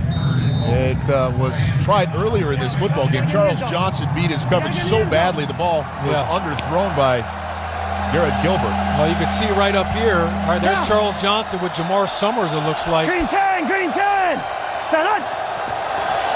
Gilbert inside. Plenty of time, and finally wrapped up by number 58. Wow. That's Aaron Adeoye. And Gilbert finally gets rid of it. Man, that's Coach, what's the one thing you tell your quarterback in this situation? Don't get trapped with the football or throw an interception. Yeah, you can't take a sack. Don't take a sack. And you can't throw an interception. And he almost did both. He almost did both on the same play. So it looked like the iron went to a zone defense. Right. I circled Jamar Summers. He did not play man on Charles Johnson. They actually took him away with the two inside defenders, and really Gilbert had nowhere to go with the ball. It was exactly the same play as the two-point play they scored on earlier. Fry, who was good earlier from 21, good this time from 22 yards to make it 10 for 10 on the season. And Orlando manages to score again before the half, 20-8 right now, and that's going to be the halftime break. So we're going to step out aside. The score right now, 28. Following the break, we'll take you out to TNT Studios for the Alliance All Access Halftime Report with Alex Flanagan, Ron Woodson, Kevin Carter, and Cynthia Freeland. We'll see you back for the second half.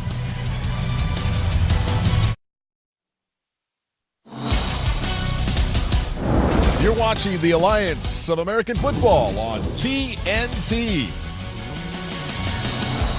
Everybody, welcome back after first half of play. The Orlando Apollos have put up nearly 300 yards in the first half and lead this thing 20-8. Mark Malone along with my friend Marvin Lewis and, of course, Sean O'Hare, a quarterback change for the Iron. Your thoughts after the first half? I'll start with you, Sean. Yeah, the early hook for Luis Perez, but really for me the surprise is this Birmingham defense. Giving up 33 points in the entire season coming into this game, already giving up 20 points. That's a shocker for me.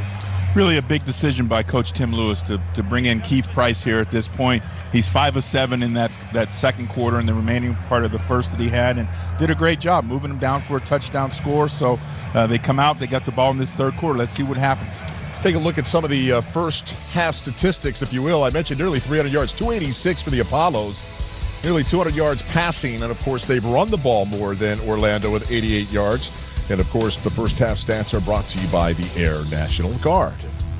Takeaways, 1. That was costly for Orlando as they will take over here with the first snap of the second half. And Keith Price is back in at quarterback here in the second half, wondering what decision, in fact, Tim Lewis may or may not make. He's going to stay with Price after they managed to get on the board late in the first half.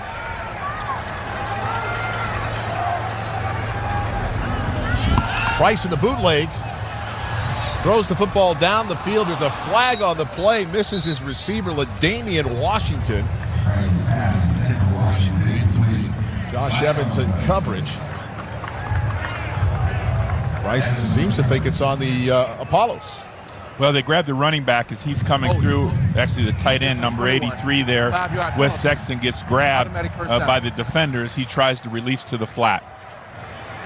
So take another look at it. In fact, here's a closer look, guys. Yeah, you're going to see Price right here roll out. He's actually got 2 receivers open on this, and maybe this is what they had in mind with Price taking over. He's got the tight end in the flat, and he goes for the intermediate route, overthrows him, but gets bailed out by the penalty flag. Got to be able to hit Washington there, right? Rolling to your right-handed quarterback, guy's wide open, crossing. You got to look excited, Mark. You know how that goes, Mark. You got to look excited.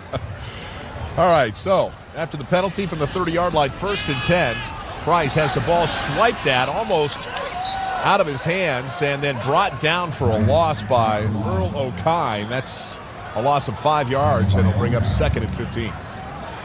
Well, Price is acting as though there was a little miscommunication somewhere up front there, Sean. Yeah, initial pressure over the left guard kind of flushed him out of the pocket, and O'Kine just swallowed him up. Sometimes when you make that quarterback change, if the first read isn't there, sometimes he can kind of get that deer in headlights in the pocket and look like he had nowhere to go with the ball there.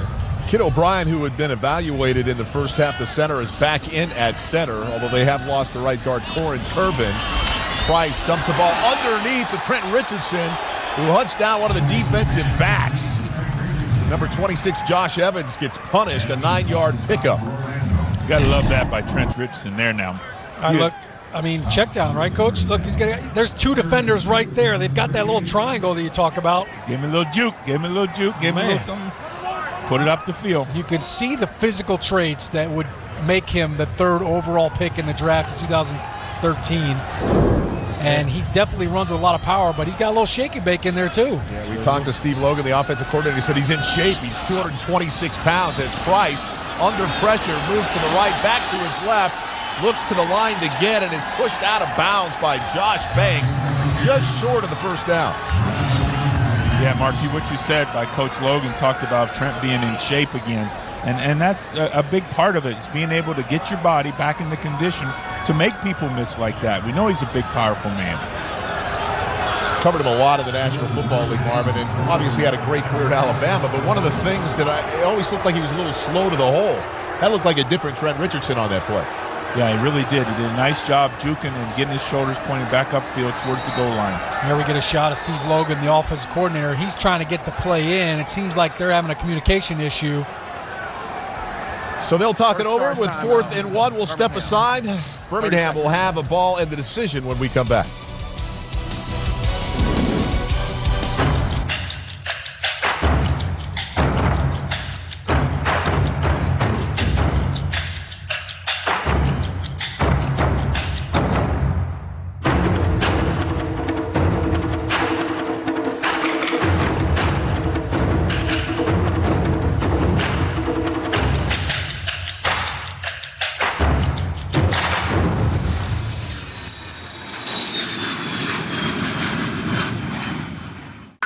I'm looking for a lamp I'll love. One that can really, light up a room. There. I found the perfect lamp and shade at the perfect price. Here, at home, where you'll find every style with the biggest selection at the best prices. All right, welcome back. They've had an opportunity to talk this over, burning a timeout at 4th and 1. Keith Price, who has taken over for Luis Perez, has had an opportunity to discuss this with the offensive coordinator Steve Logan, the head coach Tim Lewis. And Mark, did you know that Sean got here today by Wheels Up? Did you know that? Wheels Up? Yes. The price must have been right. The price is right. Yeah, there you go. I could have used the assist. I had my thumb out. I was ready. That's the way he got here today. Tim Lewis. Kenny Dechter, if you're listening, man, feel free. My boy Lawrence Tynes. Lawrence Tynes was obviously kicked the Giants to the Super Bowl. He works for Wheels Up, too, so maybe he could help us out. So think about this. This is a big decision for Tim Lewis and Steve Logan now. Down 20-8, 4th and 1. I mean, you need to pick this up. You can't allow the Orlando Apollos to get the ball back in great field position here. Well, they do. You want to win a football game, you got to go win the game, and this is their opportunity here. Guy I like, though. So they might be looking at this spot here because it looked like Price, as he went out of bounds, looked like he tried to extend the ball a little bit. I mean, I don't know why he put the ball in his left hand, Coach. Yeah, he had the ball in the right Birmingham hand. will be charged the first time out of the half, and we'll have one challenge remaining for the game. 4th down. Yeah. So they challenged the call, is what we're being told there. They've got one left. They lose the timeout in that situation, and I agree with you. Although that is not an official line, he had the ball in his left hand. He didn't cross the line to get. Yeah. And you burn a timeout trying to get a first down here. And now if they go for it on 4th down, they're 0 for 2 on the season on 4th down. Can't imagine them not giving the ball to Trent Richardson here. Yeah, Coach Bob Sanders' defense understands that same principle there. Oh, we've got a little movement on the line of scrimmage. Looked to me like Josh Banks jumped the defensive lineman. Was he enticed by the offensive lineman is the question. I think we got the encroachment on the defense there. Again, nice job of coaching there. Neutral zone infraction. defense, number 92, causing the offense nice to job react. of coaching on one side. 5-yard penalty. Yeah, the sides. They got him on the hard count, and it's a good thing they did because, boy. There's a lot of folks in that tackle box, wasn't there? Reggie Northrup shot right through the A-gap unblocked, so if they hadn't gotten that penalty, that would have been a tackle for a loss. It's a big call, a big conversion. As Keith Price now will go back to work. The ball just at about the 44-yard line. Two receivers right. Trent Richardson in the backfield with Price. Price over the middle and finds his tight end. That's Sexton with a catch to pick up a 17 against Will Hill, the safety for the Apollos. Wow, so they got him on the hard count the play before. Now they go quick count, and they caught the defense not ready. You can see they're not really set. This is a heck of a throw, Coach. Keith Price really rotating his hips, getting the ball thrown with great velocity down the middle of the field, putting it on his receiver. Again, if you're just joining us, Price was inserted into this game after Luis Perez threw an interception early. The starting quarterback, he was yanked. Price gets him on the board before the half and now is scrambling on 1st and 10 and just throws it away. You know, on the first down play prior to this one, you really like how the decision-making of Keith Price, how quickly he made a decision to throw the football. He's gone through it, and he's done a nice job throwing an accurate throw there.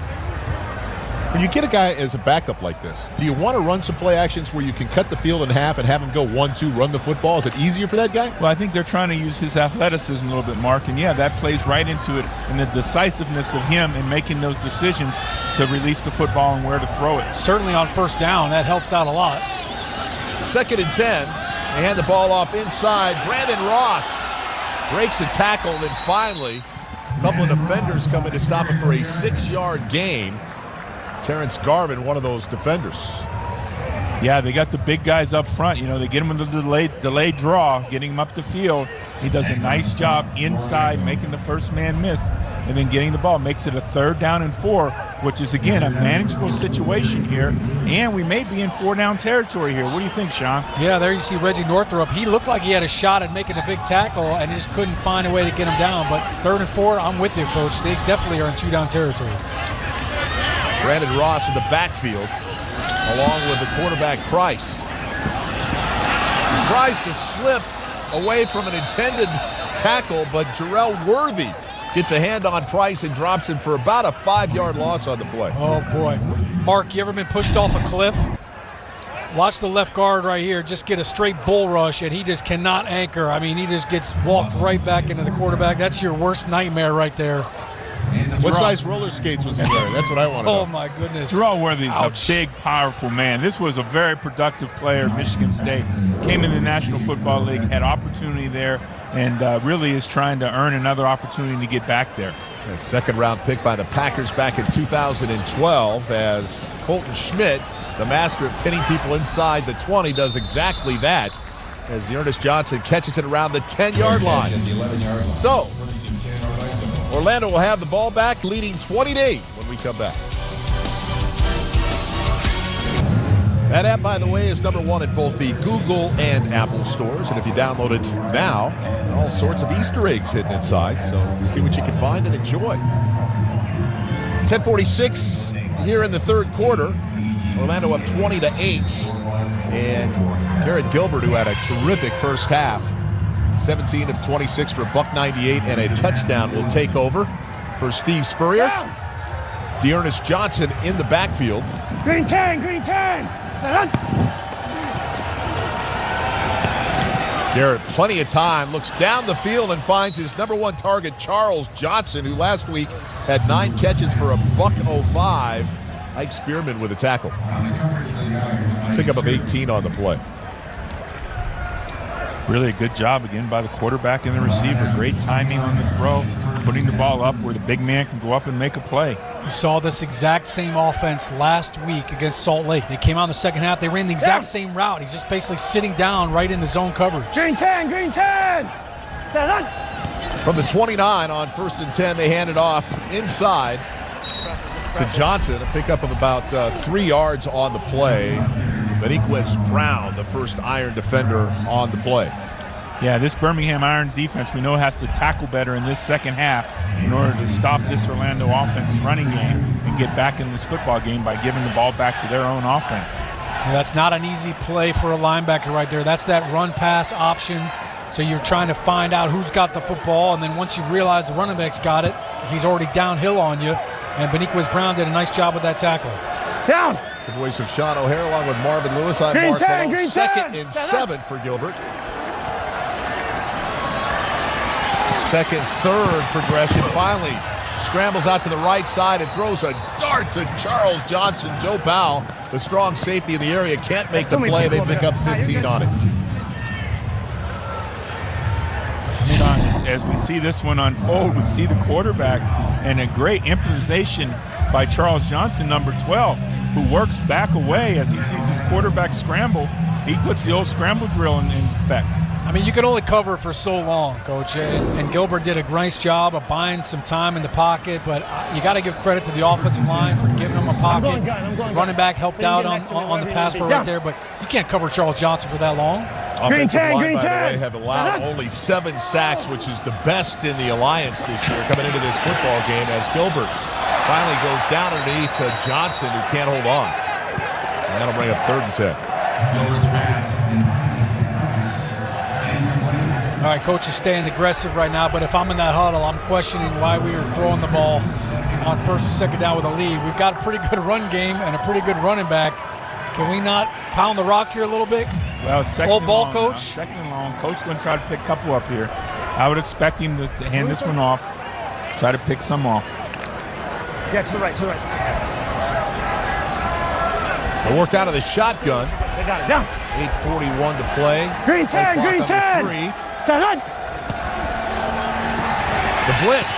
Gilbert rolls right, gets the ball out to Johnson, but a terrific play that time by the defensive back, Bradley Sylvie. Hey, that's a nickel from the field. Yeah, you could hear him say they brought the nickel off the slot. What does that mean? Well, the slot corner, you're going to see right here, right? Watch this defender creep in right here, right?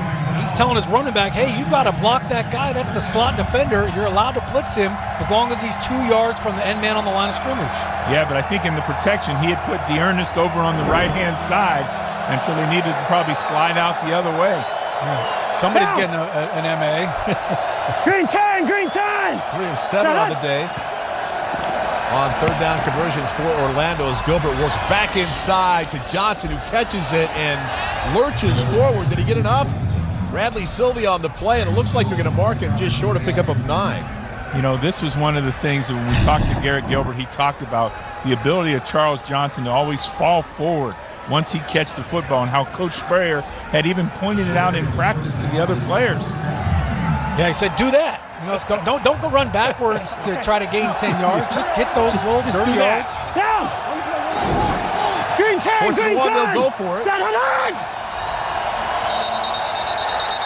Somebody jumped. Well, the key here will be whether or not that the Birmingham Iron crossed into neutral zone. They're trying to beat them at their own game, right? They just did that to them. I think good for the goose is good for the gander. Was it Nick James who jumped? It's a big body in that neutral zone. 6'4", 315. I think Birmingham lined up far enough off the ball that they didn't break that plane. That'll be what the discussion is here. False start. Offense number 75. 5-yard penalty. 4th down. Well, I think that's going to change Coach's thinking here a little bit. Yeah, you can see his disgust. Oh, yeah, he's not happy about that. No, he doesn't like to give the ball up. He likes to keep the football. Well, they called it on Andrew Tiller, the left guard. He was the one who reached out after the finish. Yeah, he was pointing. I didn't see him move.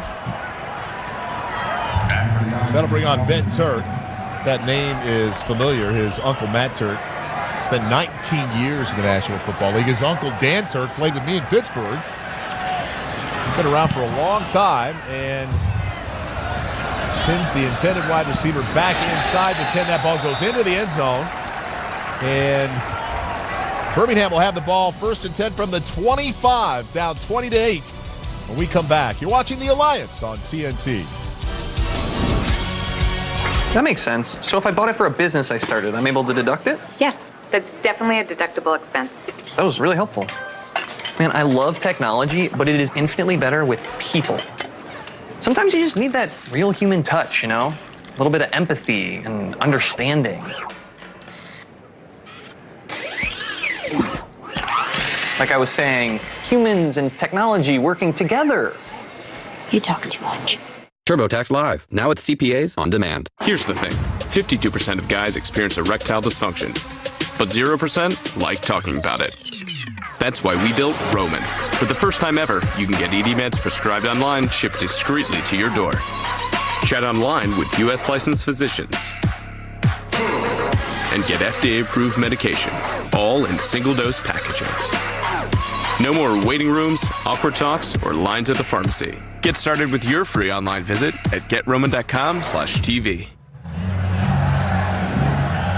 Welcome back, everybody. Skycam brought to you today by Wheels Up. Mark Malone, along with Marvin Lewis and Sean O'Hara's Orlando, leads this 20-8 with 7:25 remaining here in the third. And the Iron will take over here with Keith Price at quarterback, who replaced Luis Perez in the first half. Managed to get the Iron on the board. And a big drive now for Birmingham.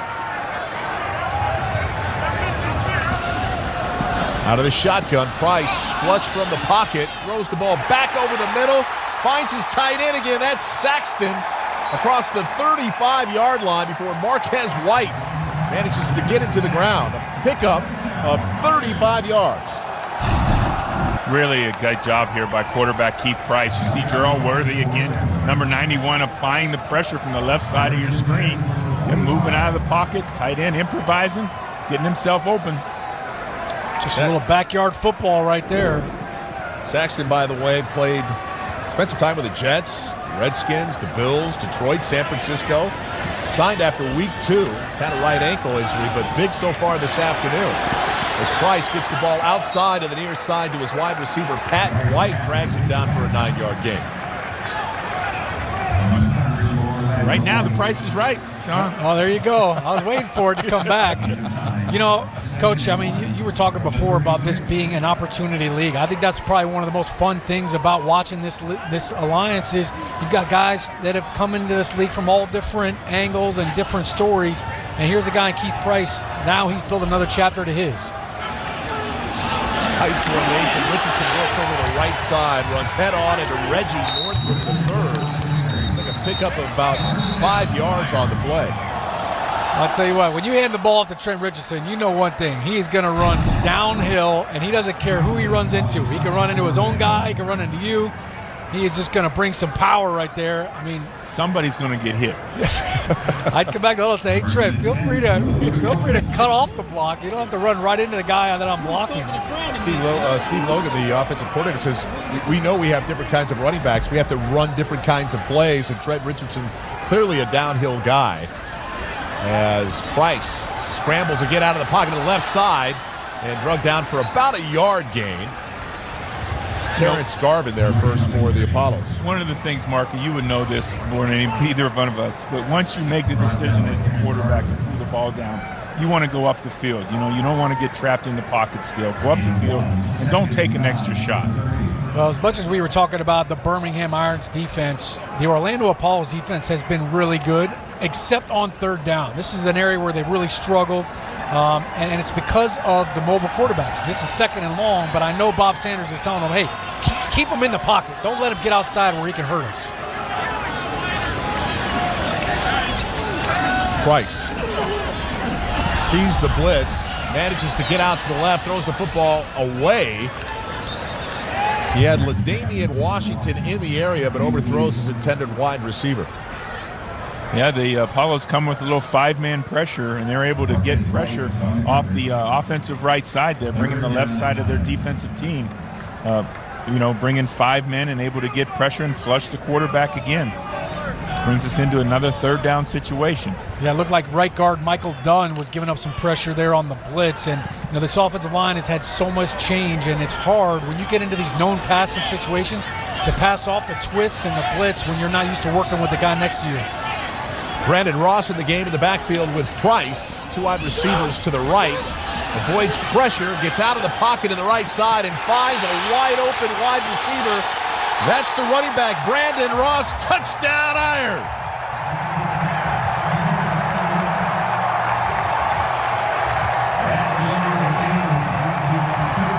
All right, Brandon Ross. I mean, he's one-on-one with a linebacker. And, Coach, this is what I'm talking about. He's going to run right here and then cut it back across the field.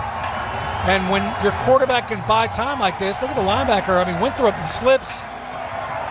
Now all of a sudden he's wide open. They're in a pressure there, looking like a zone pressure where the left side guy that's responsible for number 2 on the left side or too weak, he's got to slide across the field with that offensive player. The defender stayed backside. So a big decision by Tim Lewis to replace Luis Perez, and Keith Price now has gone 10 of 14 for 180 yards. Throws his first touchdown in the Alliance to get it within a 6-point game. 4:27 remaining here in the third. Birmingham has a throwing touchdown. Yes, it's the first of the year. First of the year. I mean, this is the spark that you were talking about, that you hope that when you make the move that something happens. You're hoping and praying as the head coach when you make the move. Just the way that he drew it up, right? Just the way Steve Logan said, hey, here's how I'm putting it in. 2-point conversion with Darius Perkins in the backfield, and Price looks for Patton into the back of the end zone and overthrows his intended wide receiver. Reggie Northrup was in the same zip code. Yeah, Price is acting as though Reggie did something wrong there. He's wide open. He's got to put a ball on him there now. Let's be honest with this now. Let's put the ball on him. Like put a little mustard on that one. Gave him the heater. Yeah, he tried to throw it. As a former defensive coordinator, though, and a head coach, I mean, it's funny when a quarterback breaks out of the pocket, your entire game plan that you spent 100 hours, you throw it out the window, right? Exactly right. You have to understand you're playing a different game right now. Bob Sanders and his Apollo defense, they're defending a different animal than in Luis Perez, who started the game. We saw Luis Perez break the pocket early, and they ran him right down. This is a different guy now. So now this Orlando offense will face a Birmingham team within 6 points. We need this Iron defense to step up as they fake the reverse. That's Davion Smith to the right side, and finally still on his feet to the 40 and out of bounds at about the 35-yard line. Sylvie rides him out of bounds, pick up of 40 yards on the play. I love the double reverse right here. Down block right there, and the bright guard's going to sneak out. Trey Jackson, watch him lead this play as he fakes the reverse right there. And look at this. He's got 2 big elephants right in front. We got these mics here in the Alliance, and one of the great things here in the Orlando offensive players yell reverse to get the Birmingham Iron to flow the other way. Trying to fool him. So big play, and they keep it on the ground. Smith with the carry to the right side inside the 30-yard line. Give him a breather. Pickup of 7 on the play. Yep. The stable of running backs by this Orlando team. Dearness Johnson, who we've seen had big runs early in the game. Devon Smith now lately. Keem Hunt, who began the season that way, who's inactive today. So we got a group of guys that really play, and we'll see Ryan Green a little later. I like the way that Orlando's running the football, though, Coach. They're not bringing in their tight end and fullback, jamming everybody in there. They're kind of spreading them out, and you can see it's making some running room. 138 yards rushing on the day for Orlando with about 3 minutes to play here in the third. They keep it on the ground inside to Smith. He picks up about 2 yards before Beniquez Brown gets a hold of him. Yeah, you see again, quarterback Garrett Gilbert again audibling at the line of scrimmage. Those have probably been their 3 least effective runs today. Has been the 3 times he's changed the play up there. So big third down now for this Birmingham defense, who we touted as being the best in the Alliance at the top of the show. Green 10. Watch the running back in the flat here. Gilbert looks to the right, pulls the ball down, buys some time, and finally brought to the ground. That's Ike Spearman, the linebacker, who comes from the backside, about a 9-yard loss on the play. Sean, you really called it there. You said watch the back to the flat. Yeah, he's got to try to release right here. Look at him getting jammed up, right, Coach? Yeah, you got to see there, number 4. That's Xavier comes through, and he jams him on the outside. The outside rusher is able to get him held up till the coverage gets there, which takes Garrett off his first read. Yeah, Birmingham knew it. You could see the linebacker scrape to the outside. And again, he did this earlier in the game. Garrett Gilbert, it's a 3-man route to the right side. You've got nobody on the left side. If you run over there, you're on an island. There's a flag on the play as our referee James Carter is talking to somebody in his earpiece.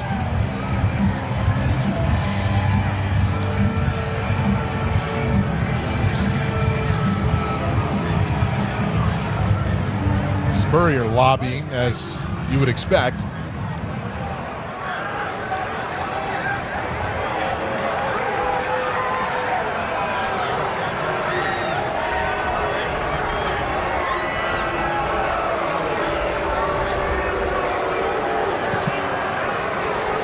Yeah, he can't rush. You thinking maybe illegal defense here? I think that's probably what the call is there. Unsportsmanlike conduct. Illegal defense, number 57. Half the distance to the goal. Automatic first down. So I really think it's a mental error here by the defensive player. It's not anything designed. And once the inside linebacker comes, the other defender has to be a So dropper. real quick, if you've got these 5 rushers right here on the line, those are the only ones that can blitz. You can't bring this backer right in there that you see on the play. That's the illegal defense.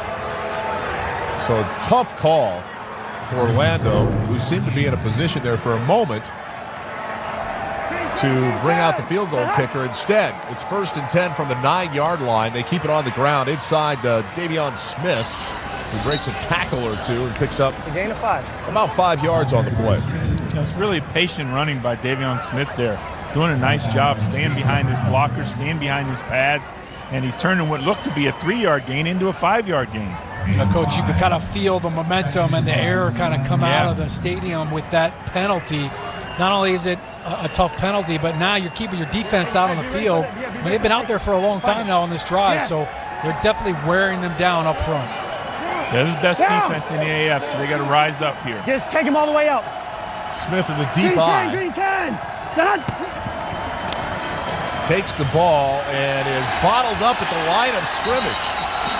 Terrific job by Jeremy Falk and Devin Taylor. No gain on the play. Yeah, Tim Lewis really talked a lot about Jeremy Falk and how much what he's meant to this inside of this Birmingham defense all season. Nice job there. Again, it's one of these young guys who just came in the National Football League in 17 that is really trying to prove that he earns another opportunity. Yeah, undrafted from Garden City Community College, was with the New York Jets in 2017 in the preseason. Big 3rd down here for Orlando. For Birmingham. Can they force this Apollos team into a field goal? Gilbert, play action, throwback to the running back, and it's too high, incomplete. You got Ike Spearman, the linebacker, in the vicinity in coverage, but that was just a bad throw. No. He missed him. It's a nice play call, Coach. A little sleight of hand there. You know, just fake your quarterback to the right, sneak your running back to the left, going against the grain. You know, Coach Spurrier, he's got them all. And again, we've seen a couple of his gadget-type plays today already in this football game. Elliott Fry now on for a 27-yard field goal attempt.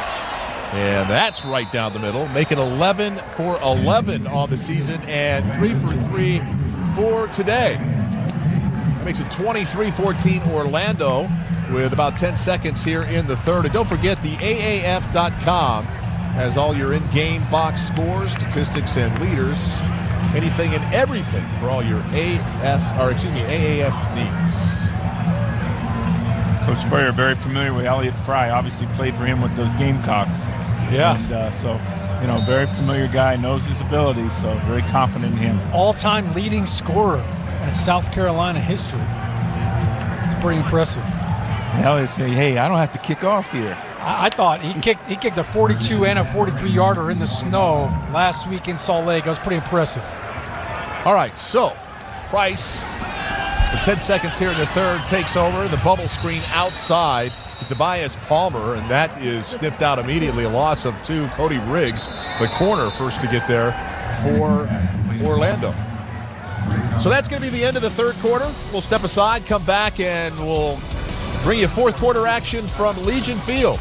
Right now, Orlando leads at 23-14. You're watching the Alliance on TNT.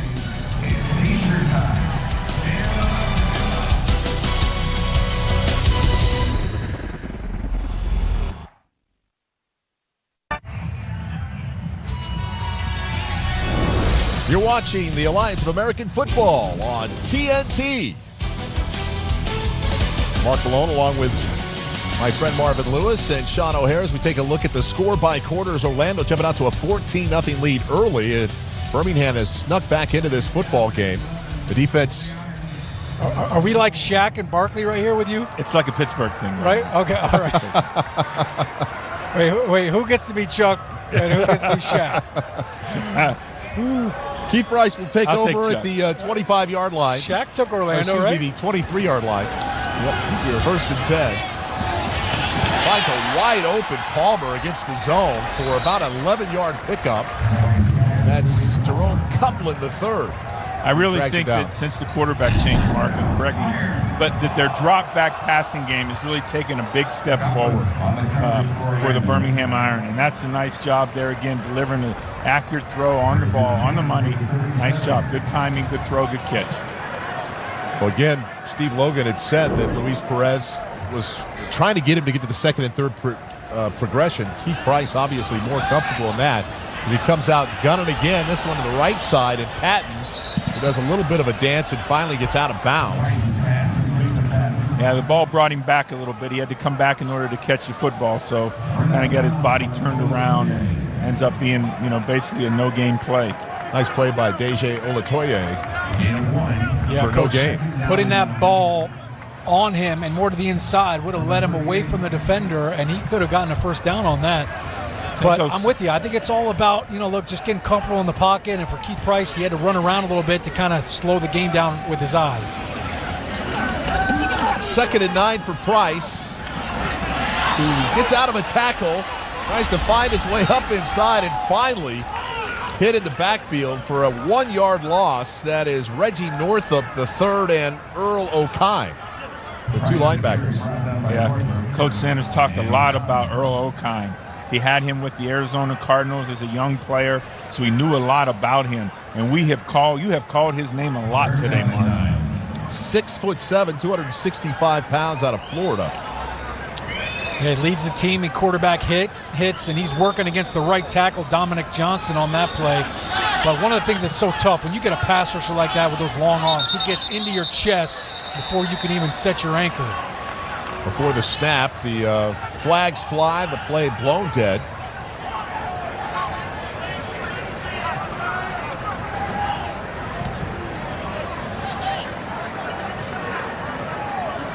Snap infraction.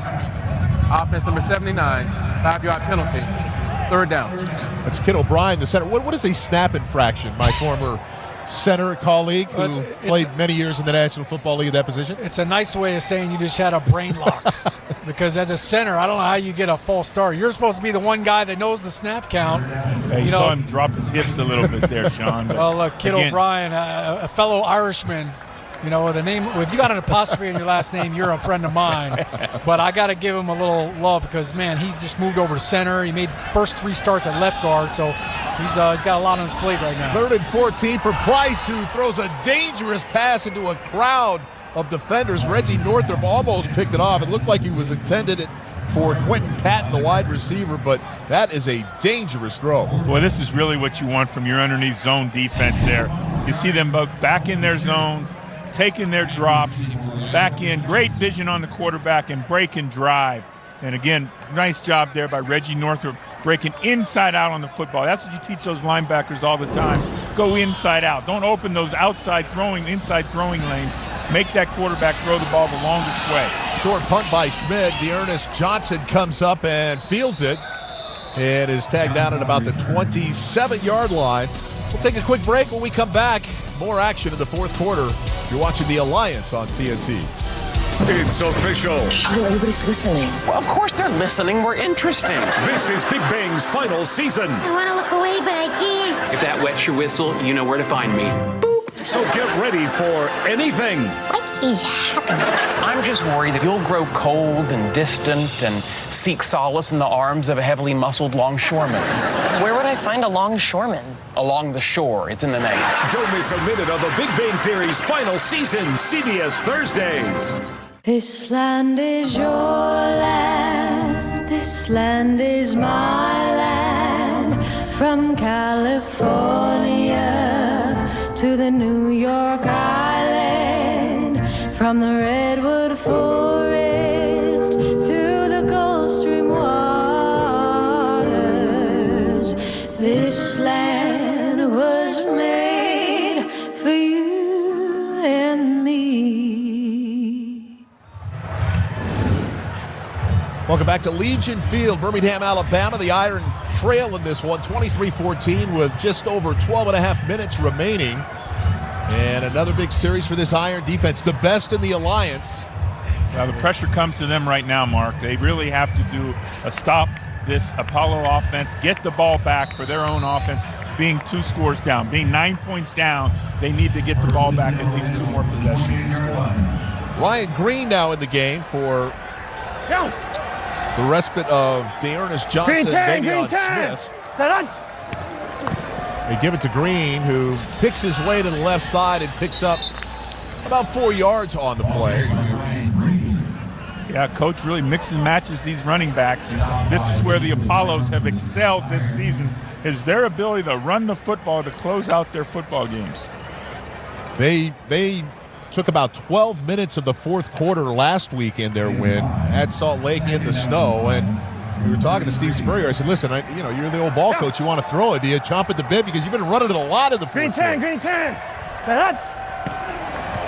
2nd and 10, Gilbert. The bubble screen outside to Hall, Pick up a 5 before Beniquist, Brown, and Spearman converge on the stop, and that'll be just short of the first down. That goes into box scores as a throw, but as we know, Sean, that's a nice run for the offensive line. They like that kind of run. Yeah, just a perimeter run, basically. I like the way they're doing this. They're spreading them out. They went trips right bunch. What does that mean? 3 receivers to the right, all clustered together, but it really spreads out the defense, makes them cover a lot of ground. Green 10! Set up! Tight wing to the right side. They hand it off to Smith over the left, who breaks the tackle out near midfield to pick up of about 13 on the play before Jonathan Massapoy brings him down. Yeah, these are critical downs for this Iron defense now. They got to stop this running game here. And you see, Sean showed you there with the telestration, just mano a mano, and one man ends up a half man short, and he jumps up in there for a first down. Yeah, the Iron walked their linebacker right up in that front side A-gap, and the center did a good job there, just grabbing them. Looked like pretty easy 3rd and 1. Smith on the day, by the way, Green 10. 111 yards on 12 carries as they keep it on the ground and give it back to Smith over the left side. And here comes the cavalry after a 4-yard gain. Brown, Max Redfield, a host of Iron defenders in on the tackle. Really, you talked about that earlier, the running back riding the wave, pressing the line of scrimmage, and there's a good shot of him doing just that right there. And it looked like, again, a 2 or 3 yard gain to 5 yards. 2nd down and 5. Johnson remains, actually in the game now for Devion Smith. Green 10. As Garrett works out of the shotgun. 2nd and 5, he looks at the seam and finds his tight end, Scott Orndorff. Beniquist, Brown on the tackle. That's another big gain in the passing game for That was Garrett the first Gilbert. touchdown there, Mark. That was the same repeat, just flipped over from their first touchdown in this football game. There's the tight end right there. I mean, that's an easy pitch and catch right there. You basically got the linebackers playing downhill because you run the ball, and now your tight end just runs right by him. Did you play for the ball coach? That's what he called it, pitch and catch. Pitch and catch. 31 yards on the pickup there. Another big play. And the Apollos knocking at the door. 1st and 10. from the 17-yard line. This time it's Dearness Johnson with the carry, a pickup of 5 yards. Coach, this game, at any level, the NFL, the Alliance, college football, it's all about situational football. Well, right now, Orlando is basically running their 4-minute offense. All right, what does that mean? It's you've got a lead. We're going to mix it up with the run game, with play action pass. We're trying to milk that clock and get first downs. They've done a great job of it. They did a great job last week against Salt Lake. They went on a over 4-minute drive, 8 plays, 75 yards for a touchdown to ice the game against Salt Lake. They're doing it with chunk plays. Green time. Time of possession relatively close. 2nd and 6. The ball up in the air to Charles Johnson. Touchdown, Apollos. Talk about pitch and catch. Jamar Summers in coverage there, but doesn't get much easier than that between those two. No, again, a very fine throw by quarterback Garrett Gilbert. Great separation by wide receiver Charles Johnson. Oh, boy, he got away with a little bit of a hand-to-hand nudge, I'll call it. I won't call it a push-off. All's fair in love and war when you're doing that close quarters combat, but really taking it to Jamar Summers. I think you mentioned the play action and the big chunks, the run game. You can almost, those corners can almost fall asleep out there when they think you're just going to run the ball. Down. 2-point conversion now for Orlando, 29-14. Make the jet sweep, the dive back inside, and that's Dearness Johnson. We have a flag on the play there. We had 2 men moving at the same time there. The motion guy never stopped. So he was as they were getting set, he started in motion.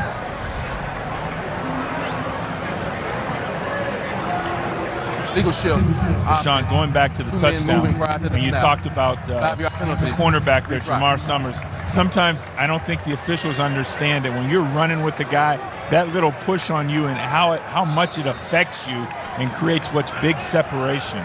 Yeah, good point. And that little nudge, when you're running, throws you off balance. Yeah, it throws you off balance, throws your timing off. You're not able to run and jump is what you've been taught to do. Yeah. And now that creates the separation where Garrett Gilbert put it right in that slot. But I tell you, that's a great matchup right there, though. Jamar Summers, Charles Johnson. Jamar has been phenomenal with the ball in the air. He's been great all season long, and locating it, getting his hand up without grabbing the receiver. A lot of times corners, they hear ball in the air and they look back and they kind of panic. They start grabbing guys. Jamar has done a good job. So after the motion penalty, apparently Steve Spurrier has called a timeout. As we take a closer listen, it's a little bit more of the head ball coach right here. Yeah, it's going to be a ball game. It's going to be a ball game. Yeah, it is, too. Don't have to hit tight end. Tight end. No! Oh, man. God, what a great catch. Yep. Yeah, we got no pass rush. Except in practice. It's our ball. Let's go. Illegal blitz. Yeah, that's the right call. Don't chicken out. Hey, don't let them chicken out. That's the right call. Illegal blitz. They rushed about 7 guys. They're confirming with replay. Yeah. How about you guys? But I can sit here and listen to the old ball coach all day long. All day long. You gotta love it, Mark. You gotta love it. 73 years young. Steve Spurrier loves him some football. Be right over. This Orlando Apollos up 29-14. They were called for a procedure play on the 2-point conversion. So here we go. Second attempt at the 2-point conversion. Green 10. Johnson in the backfield. Gilbert out of the shotgun. Throws it over the middle and finds Jalen Marshall in the back of the end zone. 2-point conversion good. Makes it 31-14. Nothing more, fellas. Nothing more. Really a nice job there, quarterback, receiver. Jalen Marshall, again, I talked about him earlier in the show. What a great ability this young man has. All right, we're going to take a quick break as Orlando looks to run away with this. 31-14, the touchdown, the 2-point conversion. It's been all Apollos. More from TNT when we come back.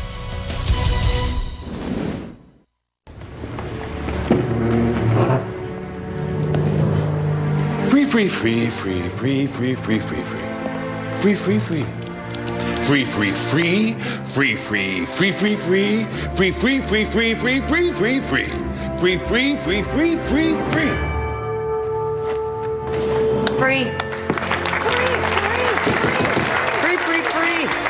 That's right.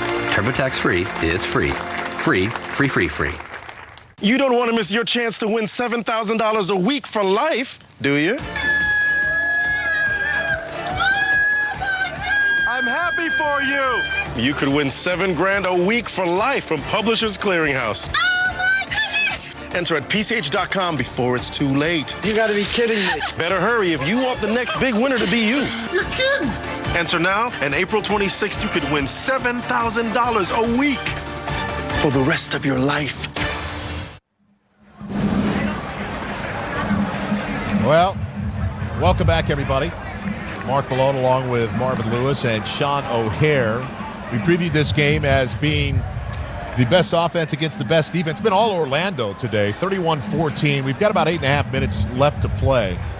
But Garrett Gilbert's been fantastic today. 23 of 35, 286, a couple of touchdowns, the 2-point conversions, quick decisions, catchable balls, accurate throws. Yeah, he really fit that last one in that Sean was talking about for the 2-point play there. Just excellent throw in there to Jalen Marshall. You know, he's got great awareness, great command. I mean, he's clearly the MVP of this league so far. And, look, I wouldn't be surprised to see him in another NFL roster soon. So a big hit to open up the series here. That's Will Hill, who just laid the leather. Will Hill's been doing this for a long time. That's what he did on campus in Gainesville. That's what he's all about, is laying the lick. He did it in the National Football League with the Baltimore Ravens and a couple other clubs he was with during his time. This is how he's hit people. There's a flag on the play, and you wonder whether or not this will be some sort of a targeting penalty, or there have been a lot of rules adopted by the Alliance, much like the NFL, to try to protect players, player safety, quarterbacks, as our referee James Carter not only converses with the officials on the field, but apparently somebody in the booth as well. Really a critical series is this right now with down like they're down. Birmingham's going to have to move the ball down the field, hit some plays. Personal foul, unnecessary roughness, 15-yard penalty, automatic first down. We would assume that's on Will Hill. He didn't call a number, but that looked to be the only big hit on the football field at that play. Well, I think the quarterback's got to take a little bit of the blame for this as well. You're going to see he's going to lead the receiver. He's coming across here, but he's going to lead him right into the covers. Will Hill drops back. I mean, he's right there. I mean, he just kind of tees it up for him. And I tell you, Will Hill looked like he had his shoulder. I mean, that looked like a shoulder hit. Yeah, more really than a helmet hit. On the numbers. Looked like the good hit is Price now. 1st and 10. Almost throws the pick to Terrence Garvin, who came into this game with 3 interceptions, leading the Alliance, despite missing last week with a knee injury. Yeah, this is really a repeat of what we saw last series from Northrop on the other side. Great job breaking inside out. He's coming over to the sidelines, coach, saying, I think I need new gloves. Yeah. I mean, beat him up ball. I mean, that's why he's on defense, right, Coach? That's what we'd be saying right now if he was my teammate. I'd be giving him a hard time. Number 91, Gerald Worthy now. Too much to handle right now for this iron offensive line. You know what? He's already got a pick 6 this year. He was probably seeing the end zone again. Price, who took a big shot, dumps the ball down to his running back, Trent Richardson, on 2nd and 10. Garvin in on the tackle. A gain of 8 on the play. I know it was just an 8-yard gain, but I do think you saw Price there look for the football down the field. He looked for an option down the field, which is the only thing that's going to get these guys back in this football game. Just under 8 minutes to play now in the 4th. Price on 3rd and 2. Steps up under pressure, and they'll drag him down. That's Anthony Moten Jr. there first. A loss of 2 on the play. Leon Orr also in on the sack. Well, we heard Coach Spurrier say, well, we can't get a pass rush except in practice. Well, guess what? You just got it. The right guard, Michael Dunn, you're going to see him right here. Birmingham. He's going to get beat 30 seconds by Anthony Moten Jr. Just, you know, kind of a coverage sack there, Coach, because he had time to throw the ball, but he can only block for so long right there. Well, those rushers compressed the pocket in on the quarterback, and he wasn't able to see, have vision up down the field to release it. But again, a decision here obviously by Birmingham to go for it on 4th down. Big part of it. That's the 5th sack of the day for Orlando, who, by the way, posted 4 sacks last week, which was the most in a single game all season for this Apollos defense. So they're one-upping themselves. 9 sacks in 2 games. I don't know what coach is talking about. He can't get a pass rush. Well, how many does he want? They have had the lead more than any other team in the Alliance as well. And so they've had these touchdown leads or more, 2-score leads, where they've been able to rush the passer. Yeah, they've only trailed 1 time, and that was week 2 at San Antonio.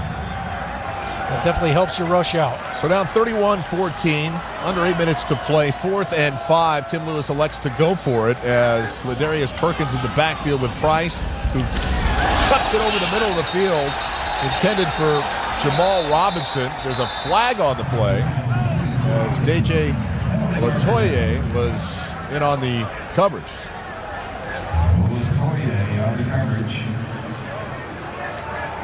Latoye looked like he just a little bit early on the back of the wide receiver and riding him all the way down inside. You can't make the play on the ball through the receiver. And I don't know, I can't see the replay yet to know if he went over the top and grabbed him with the offhand. Fouls on the play. Holding. Defense number 38. That penalty is declined. Pass interference. Defense number 38. The ball will be placed at the spot of the foul. Automatic first down. He got his money's worth. Got his money's worth indeed. Yeah, I think he said the wrong number there. I think it was on number 30. It was on number 30. Yeah, I was going to say there is no 38 on the football team. I think you're right. Correction right there. I see. I didn't see the pass interference, coach. I don't know if you saw one there, but no, I didn't. Price looking to go deep and get it back with one play. Takes it in Washington. White in great coverage, and it falls incomplete. Well, we talked about it. This is what they're going to have to do. They're going to have to find a way to get the ball in the end zone quickly. And Washington, as we mentioned earlier, not only a big catch radius, but Luis Perez was talking to us this week, says this guy could take the top off the defense. Got maybe the best speed of all the wide receivers on that roster.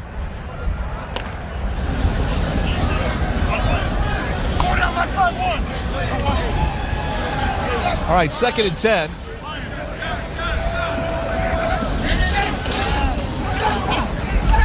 Price. Out to the numbers on the right side, intended for Pat Marquez White again in coverage.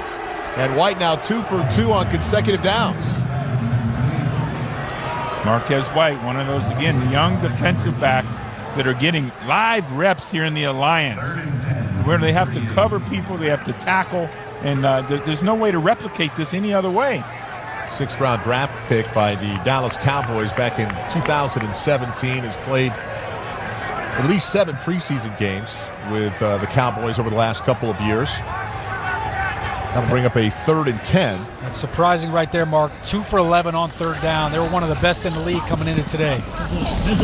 Price has a wide open wide receiver on the left sideline, Patton, and just misses him. And I think if you're Tim Lewis, you kind of got to go for it here, don't you? Well, yeah, they've already gone for it on 4th and 5. So now, obviously, they got to continue down this trend. They need 3 scores. You know, you could talk about quarterback accuracy, and, you know, Price has shown that he can put the ball when he wants to, but a lot of that it's timing, too. You know, the fact that he probably didn't get a lot of the first-team reps with Luis Perez taking the reps in practice, you know, he's getting some of these plays in live game speed for the first time with these receivers. Price out of the shotgun on 4th and 10, works the ball to the left side. It has as a receiver Tobias Palmer, but did he come up short? I think he's going to be short, Mark. The spot would indicate that it will be Apollo's ball. Olatoye again in on the tackle, and it looks like James Carter. Is he going to call for the chains, or is he going to make the call here? I think he's going to bring the chains in. Well, I was told there'd be no math today, but I don't know what a 9-yard route does for you on 4th and 10. Well, if you're Charles Johnson, you can catch it, get down, and pick up a yard or two. If you're Patton, it doesn't work out that way. Yeah, you know where the sticks are and run your route accordingly. You got to run it at 12, right? So when you come back, you're ahead of the sticks. I mean, I didn't play receiver, coach, but yeah, I listened. You can see, take another look at the play. The ball, plenty of cushion there. Had plenty of room to run the route another 2 yards deeper. I think the ball brings him back just a touch, you know, but you got to get the route depth. You know, we'll see from this replay here. I mean, look at the cushion. Get the route depth to begin with. I mean, there's a huge cushion by the corner. He's giving it to you. So the Apollos will take over on downs. Up 31-14. Left tackle's in his lap, too. That didn't help. He couldn't really step into the throw. Boy, Brandon Green's had his handful out there at left tackle. Bringing the formation tight to the right side and keep it on the ground, as you might expect. That's Dearness Johnson. About 7-8 yards on the pickup before Jack Tocho brings him down. Dearness, who started the game today, he wants to get his yardage back up over there. What Devon Smith has done today. D. Smith has done a great job. And, Dearness said, hey, what about me? Johnson, 45 yards on the day. He had the 31-yard rush earlier. Devion Smith, as you mentioned, 13 carries, $116, the 40-yard run. And that's quite a stable of running backs the old head football coach has. Yeah, and he was their leading receiver before Charles Johnson had his last catch. Green 10, green 10. Set up. They stay on the ground. Johnson again with a couple of yards. Let's call it 3, and they'll move the chains there. Good, tough running again. This is how they've been so successful, is getting in these with the lead in the fourth quarter. They've been able to go into their 4-minute offense mode and run the game out. Yeah, a couple of weeks ago against Memphis, they ran the ball in the fourth quarter 11 times for 116 yards. There you go. You're good. The final drive, 5.5 minutes off the clock. So they've done a great job closing them out. This doesn't seem right. We good? You know what you're doing? Down. Green 10, green 10. Set it up. Garrett Gilbert getting everybody straightened out on 1st and 10. Hands the ball off in the backfield to Johnson, who's hit in the backfield. We've got a flag on the play. Are y'all watching them on offense? They're holding every play. And we haven't thrown one flag. I don't know. I'm just saying. Are y'all even watching them on offense? I love it. Garrett Gilbert's working the refs, too. Do you think he gets that from Steve Spurrier? Holding. Offense number 74. The penalty is declined. 2nd down. That penalty called on Marquise Lucas, number 74, who is out of West Virginia. Kind of inconsequential now with Orlando up 31-14 in this game. There we go. Hey, take a look at the running back comparison here, huh? 20 carries between the two of them and over 160-some yards. With the big carries, 31 and 41 or 40-yard rushes for Smith and Johnson today. Garrett keeps it on the ground, and again, this Birmingham defense starting to swarm now as Johnson loses maybe a yard. Adeoye is one of the first iron defenders in on the play. Well, you got to go ahead and take the timeout here, too, though, as well, though. Might as well stop the clock, get the ball back, and keep going forward, all right? But Garrett does have he has a great composure about him. His banner back and forth talking with the officials all day, you know. He's not pleading, but he's like, hey, you got to look at that. We're getting a little glimpse into life as a quarterback, right? He's telling his tight end, hey, do you know what you're doing on this play? He's got to tell him what to do. He's telling the refs how to call their job. Green 10. That's great. 3rd and 10, they keep it on the ground, this time to Devion Smith, who picks up maybe 3 or 4. Deoye again in on the tackle. Good operation, fellas, good operation. You know, we talk about Garrett, though, and here's a guy, I mean, this is not his first rodeo. No. He's been in the National Football League, a 6th-round pick with St. Louis. He was on the Super Bowl champion New England Patriots team back in Super Bowl 49. You're around a guy like Josh McDaniels and Tom Brady. I mean, he's learned a lot of football. He has. And Sean, you know, you've been in the huddle with guys like this. You want to have a guy that has that kind of composure to him, being able to talk to rather than the guy that's panicking all over the place. Yeah, you're the CEO of the offense. You're the guy in the huddle there. You've got to manage different personalities, different situations. And I know certainly when they come to the sideline, I want them to talk to me that way and have that look in their eye. Ben Turk with a big hit. And it is called for as a fair catch by Hyman inside the 10-yard line. 47 yards on the punt, and Orlando is going to be, again, working out of deep in their own territory. It's a shot there of quarterback Luis Perez, who was pulled after the interception that was returned for a touchdown. And, Tim Lewis and the Iron are going to have it's going to be a big decision this coming week of who becomes the starting quarterback. We've seen it throughout the alliance where Murray now is starting. We've had these opportunities where these quarterback changes have sparked these offensive football teams. And you have go ahead, John. Well, I'm just noting that the playlist right now in the stadium is "Don't Stop Believing." I think that's both for the team and for Luis Perez. Price works out of the shotgun into his own end zone under pressure. Finally dumps it down to the running back. Trent Richardson breaks a tackle. Man, he is a wrecking ball, isn't he? That is a good analogy. He is a wrecking ball. It's like bodies just flying, bouncing off of him. 18 yards on the pickup. And believe me, that's what I thought when we, studied him coming out of University of Alabama. And then unfortunately, he gets drafted up the road in Cleveland. You're thinking, oh my, we got to get guys to tackle that guy. You coached some thoroughbreds as well. Jamal Lewis, right? When you were in Baltimore. Jamal Lewis in Baltimore. And then, unfortunately, went up to Cleveland. I had to coach against him. Oh, yeah. Man, he had a couple 200-yard games, didn't he? He did have 200-yard. Price dumps the ball down to Richardson did it to us, for too, a when I was couple in of Cleveland, yards. so that wasn't just and there's a flag on the play.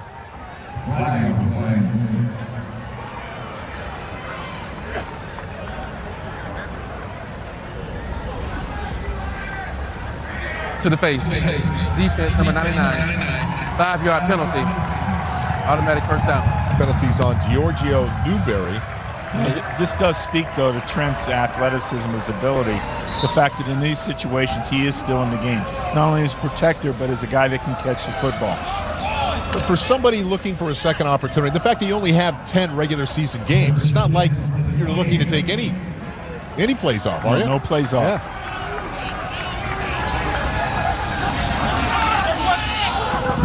Price under pressure to the near sideline, badly misses his intended target, Quentin Patton. Right now, the offensive line's getting pushed back up into his face. Might be, one of these downs, particularly after an earned first down, a good opportunity for maybe a little screen, Sean. Take a little pressure off the guys up front a little bit. Help these guys out. The offensive line right now, they know this is basically one-on-one pass rush time for them. They know that the defense is teeing off on them, and the left tackle, Brandon Green, I mentioned it before, he's got his hands full right now going up against Ankara, number 55. He's a good rusher. Brandon Ross in the backfield with Price on 2nd and 10. Dumps the ball down to Ross, who breaks one tackle and then is wrestled to the ground by Terrence Garvin. Pick up 4 yards on the play. The linebackers are dropping back into those throwing lanes, so it does lend a good opportunity after an earned first down or maybe early in the series to drop a ball off on the screen. Left guard Avery Young got hog-tied this guy. Offense, number 73. 10-yard penalty from the previous spot. 2nd down. They ran a little twist game inside here, and I don't know if I drew it, right there, but you can see him. Watch him just pull this. He pulls him by the collar. You got to make it a little less obvious than that, but watch him pull 91 down. Well, one of the nuances, though, is the pick by the defensive tackle coming across. Does a great job of picking the offensive guard and not being able to make the pass coming back. They're on different levels. Coming down to the 2-minute warning, 2nd and 20. Price again on the crossing route to Patton, who is drilled. 2 yards on the pickup. Will Hill is there to make the play. That's the 2-minute warning. Orlando leads at 31-14. We're back with more Alliance on TNT after this. My search for the right bar stool is on. One where I'll be sitting pretty. This one, the perfect bar stool at the perfect price. Here at home, where you'll find every style with the biggest selection at the best prices. I've been a soldier for 3 years. I've scaled the toughest terrain and faced plenty of my fears as part of my training. And for the past 2 years, I've been a Navy Federal member. So even out here, I can pay securely with mobile pay. Link to my free checking account. I don't know about this. What did she say? She said, I don't know about that. I couldn't hear my helmet. No, your ears are completely exposed. Navy Federal Credit Union. Our members are the mission. Welcome back to Legion Field. Mark Malone along with Marvin Lewis and Sean O'Hara. Here's today's TurboTax game-breaking highlights of the game. And, of course, it's our friend Keith Reeser right there. The pick, the return for the touchdown, his 2nd of the season and 3rd interception of this season for the Apollos defensive back, and, of course, that got Luis Perez pulled. That's where he broke free. Again, our TurboTax breaking free highlight of the game. Nice job by Reeser. He should have had two. Yeah, he another should one have hit had him. Yeah, he's been that's his second touchdown of the season, so he's on his way to another Defensive Player of the Week award. 3rd and 18. Again, Price working underneath to Ladarius Perkins. Beje Olatoye, who, by the way, had been on injured reserve with a knee injury, has also played, I think, 15 NFL games with an assortment of teams, including Dallas, Atlanta, and Tampa Bay. Yeah, Olatoye, one of those big, long guys that you really like to have in your defensive secondary. So 4th and 11 for Price. Scrambles right, buying time, and back over the middle of the field, he finds Devontae Felton. And that Will Hill is knocking some people out, isn't he? They call him the thrill for a reason. Flag on the play, a 27-yard pickup. And we talked about earlier, Will was with the Giants, with the Ravens. You know, he's had significant snaps. I think almost 50 starts in the National Football League. Yeah, he had 4 interceptions, 2 touchdowns. Legal forward pass. Offense number 8. Penalties, a loss of down at the previous spot. We first down Orlando on the change of downs. So there you have an illegal forward pass. Apparently past the line of scrimmage, Sean. Yeah, there you see the blue line is the 28-yard line. He clearly goes over right there, tries to come back, but both feet over the line. It's 4th down. You got to throw it up, but he should have thrown it up sooner. Well, Keith Price, again, you know, when you come in as you talked about it earlier, how many snaps, how many reps he's really gotten in practice. You come in down by 2 touchdowns already. Game clock operator, please reset the game clock. 1:05 on the game clock. 1:05. You're not in Birmingham, Marvin, but you're a former head coach. Now you've got to make a decision with the quarterback situation. Do you go back to Perez next week, or do you look to stay with Price? Well, one of the things I was going to say earlier is we're not privy to what's been going on in practice. How has Luis Perez looked in practice? Because that's what the coaches are evaluating, the whole body of work, not just these games, but the entire body of work. Best formation in football, Garrett Gilbert and the Apollos get in the victory formation. Only when you're on the correct side of it, Mark. That's true. They've done it 3 weeks in a row now. And the 73-year-old Steve Spurrier will remain undefeated at 5-0. I think that guy loves football. Austin Appleby is in taking snaps now for Garrett. Yeah, he did. I know you was on TV. You just left him hanging right there on that. No! Good job, Does it surprise you that Spurrier found a quarterback like Garrett Gilbert, was able to coach him up like this so well in such a short period of time? You know, the process of coaching him up, that hasn't surprised me. His quarterback's always been productive players. He has just a knack in a way. Garrett Gilbert talked about that in our conf with him. Of, him being in the quarterback room. Coach Spurrier lit up when he talked about being in the quarterback room. Good luck to y'all, Tim. Thank you, man. Thank you. Appreciate it. I've been impressed. Good luck. 2 weeks in a row now, they've gone on the road. They battled the conditions last week. Good luck, Snow, guys. obviously weather not a factor here, but #1 defense in the league. And I tell you what, they put up that 30 burger I was talking about, Coach. You hungry yet? They got it. I got it now in Birmingham. Got a 30 burger. The final 31-14. We'll step aside. We'll come back and wrap things up from the booth here as the Orlandos stay undefeated, 5-0. You're watching the Alliance on TNT.